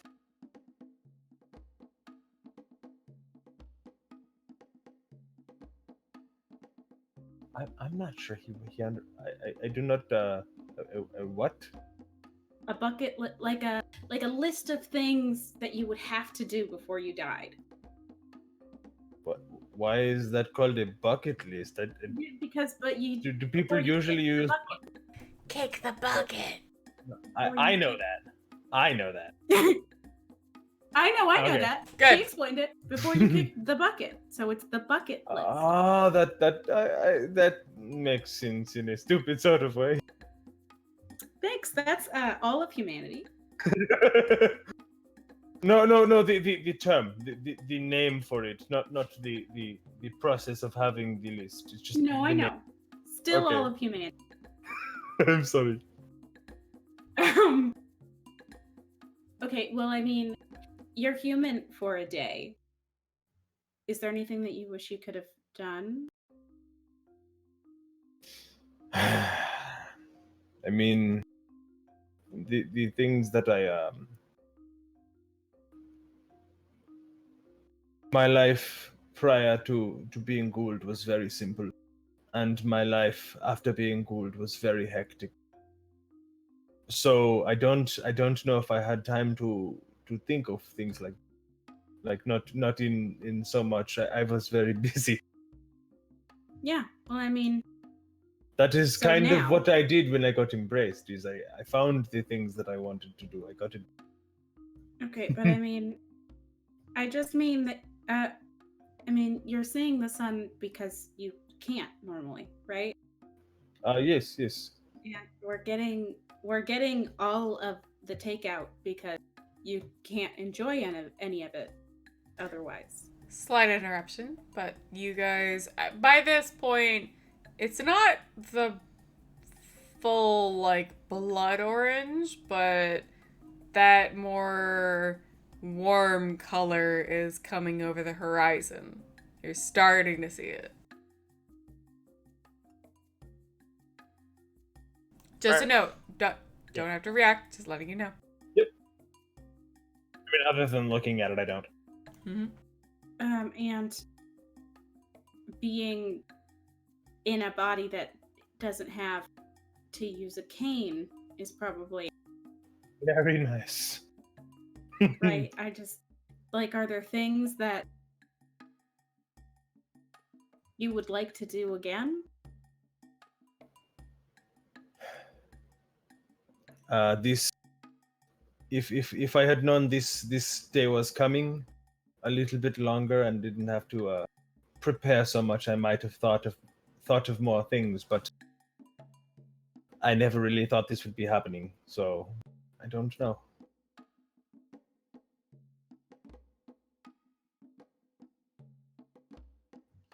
Okay. So as the horizon goes from like a warmish color to a little more orange, Abraham, I do actually want you to roll me. I have to roll a courage roll. Yes, because you're I'm still going to spend- mentally. Yeah, no. Like Yeah. I've read the rules for the possession. I Mhm. have to do willpower. It's starting to self-control get a and little courage. orange. All right, so I've been saving willpower. I didn't spend any willpower my entire time so that I could have this willpower now. For sure. Spend 2 on a courage roll. Rebecca's gonna take his hand. Like if the sky is getting a little more orange. You'll see it on his face. He looks in the Peter body. He looks.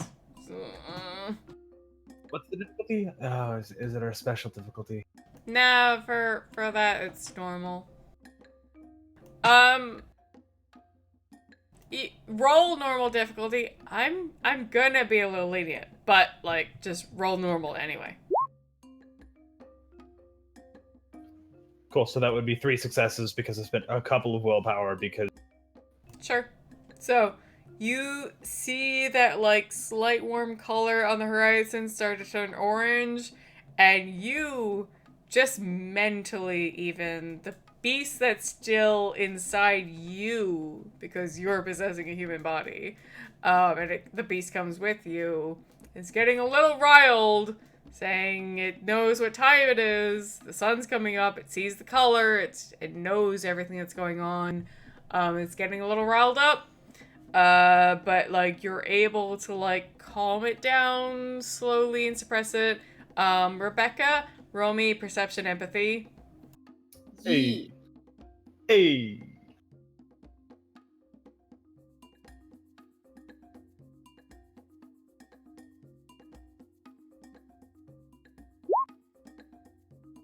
Alright, no, 2. plenty enough. You notice like slight ticks, glances at the horizon that look not like he's enjoying it for sure, but also just some slight kind of tiny bit of worry. Not a lot, just a tiny kind of like. Yeah, if you take his hand, like there will be a little bit of a tightening, just an involuntary. Oh Yeah. shit.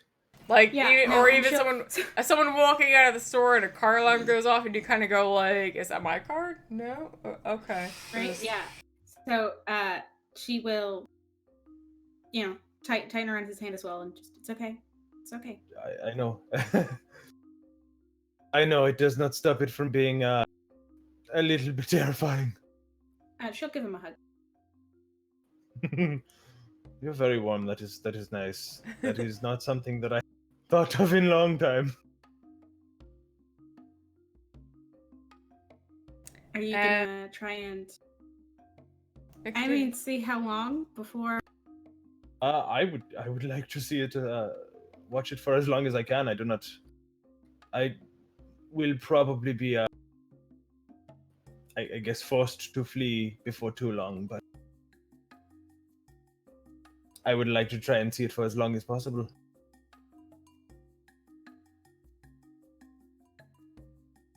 Continue to talk for like a couple minutes. Yeah. Sorry. I mean, time-wise, I'm just... Oh no, I know. This is But, a like- slowed down game right now. No, I know, but like on the other hand, it's been a long day. There's been a lot of stuff going on. It's Mhm. nice to just kind of relax. Sorry. So like you said, continue to talk, and my whole chat was like struggling to keep up. So if I was quiet for an extended amount of time, No, I Oh. meant like that roll happened at when it started peaking that it was orange, and that's when I did the roll. That like that globe didn't show up just yet, but it's very very bright deep orange. It's coming up. It is beautiful. Like I know I've seen images many times recently. It doesn't compare. He's probably tearing up a little bit.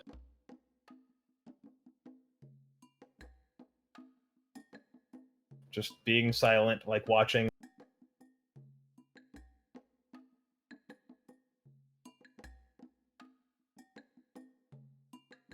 So over another couple minutes, that real bright plasma yellow peaks the corner that you just barely see, and in Peter's body, because of you, your heart starts kind of, just beating faster and faster, a little out of fear and excitement and enjoyment, like every feeling you could have about seeing the sunset between a normal human who would love to see it, plus a kindred that, like, hasn't seen it in, like, 2 centuries plus. I'm not trying to dictate for you, but, like, your hand even grips a little tighter on Rebecca's. And as a note, most ninja toad, Abraham's not dumb. He's leaning back so that he doesn't face like he's making sure that if he gets ejected, the coma patient doesn't face plant. But as that comes up again, I need another courage at 7. I think this one's a self-control now. Once you pass this courage, it becomes self-control, is what the rules for possession. Cool. All right, then do that. Not that that actually means anything. Fair enough, but it's 7. Because they're the same.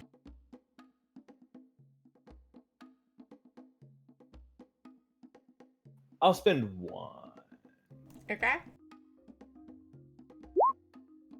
You would better fucking tell Dinah about this. This is the most Oh torrid... my god! Dude, but you realize what she's gonna do as soon as you tell her about this, right? She's gonna step out of her body and try it herself. No, I don't think she can. But so Abraham, you're able to still control yourself, but you feel just your mental point of view and your beast that's still attached to you is like, this is bad no matter how much you're enjoying it. Like, this is the end. Like, this is the last you can hold. Alright. I have a question. Mm-hmm. Seeing Abraham, I imagine if he's holding on to his self-control, but it's not. He doesn't look calm. Yeah. Can Rebecca help him via mind magic to be more calm? Not mine, but give me a second. Would it be spirit? I was going to Yeah, say, the spirit. it's not Abraham, it's the beast that's freaking out now. Right, but if you can... Well, I mean, I guess she could strengthen my self-control as opposed to reducing the... No. The beast is its own... It's literally, like... I could go on a giant rant about what the beast is. So I would say Prime alone at a very high difficulty. The beast is the way Kindred know I need to get the fuck out of this. It's a different being. It's like a werewolf being like, I can't be near this. Like it's overwhelming. So I would only say Prime. Life has nothing to do with it. Spirit even, nah. Just that Prime, that's all these. That's what's telling him, get the fuck away from this. I know you're in a human body, and you can technically see this, but you shouldn't see it. And it's a curse. I have the most dots. I know. I'm saying it's fucking Prime. I'm saying, but that alone, that's the only thing you get, because it is such a distinct primal, Abraham, I know you are in a human body and technically you can see this, but this is disgusting. Bitch, it's no. against your curse. Fucking get away from it. How many dots of Prime would I need to help? because Rebecca would want to help. Like, this is. I 3 will help him not freak out getting back in the house. You would need at least 4, if not 5, to make him stay. The beast is supposed to be overwhelming to any kindred. So, like 3, I'll let you walk him back in the house helpfully on it. Like, even if he tried to stay, you need 4 or 5 to like actually like make him stay.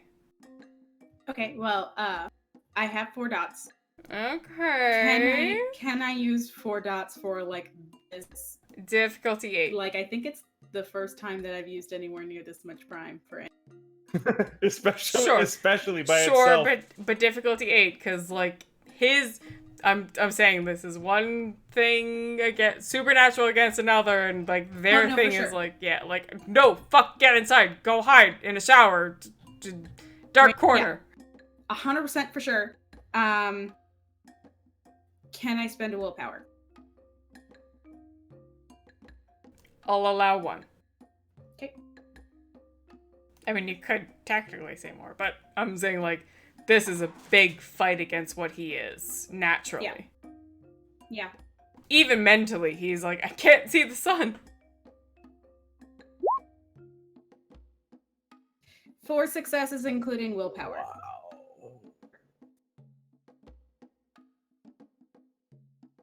Meow.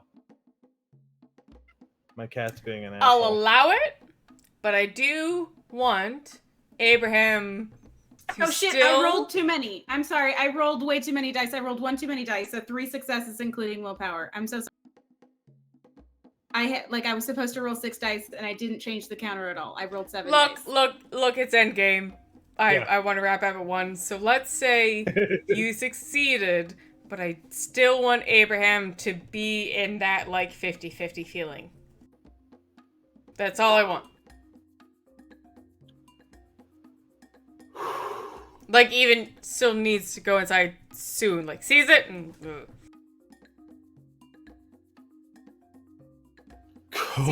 See and scoot. That is astonishing. How like what does the priming look like, out of curiosity? Because like what Rebecca did. Yeah, Rebecca, help him understand the difference of like his Rutschreck fighting against what you did for her. Like, what did Rebecca do? That's what I mean. Like, she gave you a boost and you're fighting your beast Rutschreck. Physically, like what physical actions did she take to perform this feat of magic? I'm sorry, can you What physical actions did Rebecca perform to do this feat of magic? She is solidly going to kiss his temple. Oh my god, I'm sorry. I just read Ninja of Toad's post and I lost my train of thought. It's okay. But we need to know what you did. What's she doing, Rebecca? Yeah, Becca? she's Becky? No. Yeah, she's solidly going to be like genuinely affectionate with him and use, because like this is kind of a way that she has been known to cast magic in the past. So she's going to like kiss his temple. All right. So Abraham, you feel like a calming wave pass over and push down the beast's fear of the sun. And while you still feel a tiny bit of innate shakiness about seeing the fucking sun, you just kind of feel like someone very close and caring to you is holding your hand and helping you past something you know you need to get through. Oh, what did you do? That I was about gone. And I should probably get in soon because I don't know how much more of this I can. Okay, yeah, no, we can get you inside. I just tried to help. You did. So, like, still kind of watching, obviously not staring directly at the sun. I'm not stupid. So, slowly, casually, Rebecca will lead Abraham back inside while he maybe, like, gives a couple more glances at the first sunrise he's seen in at least 200 or more years. Not that he's Since the late 1700s. Yeah, just that, like, kind of, even if he isn't actually quote unquote crying, like, just a kind of like look on his face, like, I can't believe I've seen this thing. Rebecca gets him back inside. You don't go very far till you find another attendant. People knew you were outside and were basically waiting because they wanted to be nearest anyone in the prince's house that needed help. And they basically lead you to another couple private rooms that you both can relax in for that evening, and especially for Abraham, the day. Yeah, okay. So the way that possession works is I have to make a self-control every round, but you know, in VTM it's rounds are nebulous and vague. So eventually I would probably get expelled. Yeah. Give me one more round though, so that we decide if you lose it after this, or if you're able to hold Peter's body before the morning. Yeah, that's one success. Okay. You feel a little pull. You feel like this, like, supernatural tug between the bodies, but you think it right now. Abraham is smart. He's like, you know what, right now I don't want to shove this back in him because it's also pretty new to you. You haven't really done possession much, if at all, and you don't want to, like, potentially shove memories, or you're like, yeah, let me hold it for now. The attendants bring Abraham to, and probably after what you ask, they bring you to a room that's near Peter's. And Rebecca, same thing. If you want to crash there, they offer you a room. Yeah, she'll crash there. All right. So the two of you are going to crash at the Princess. And that will officially end the auction part of the game. We're probably going to have a little bit more of this game going so we can wrap up some more stuff, check out what people are thinking, feeling, what they want to ask some other NPCs, that sort of stuff. But you know what? For right now, I'm just going to say we had a great game. God, you guys are amazing. I'm so lucky to have such great player characters. And seriously, like, God damn it, you guys are so awesome.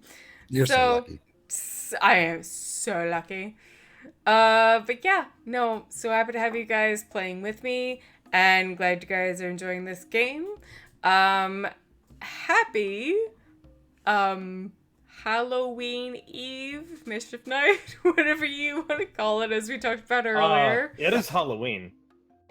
Alright, you know what? Now it's 1 a.m. on East Coast time, so yeah, for sure, happy early Halloween. Everybody... I'd love to say that, and it's 10 p.m. here, so...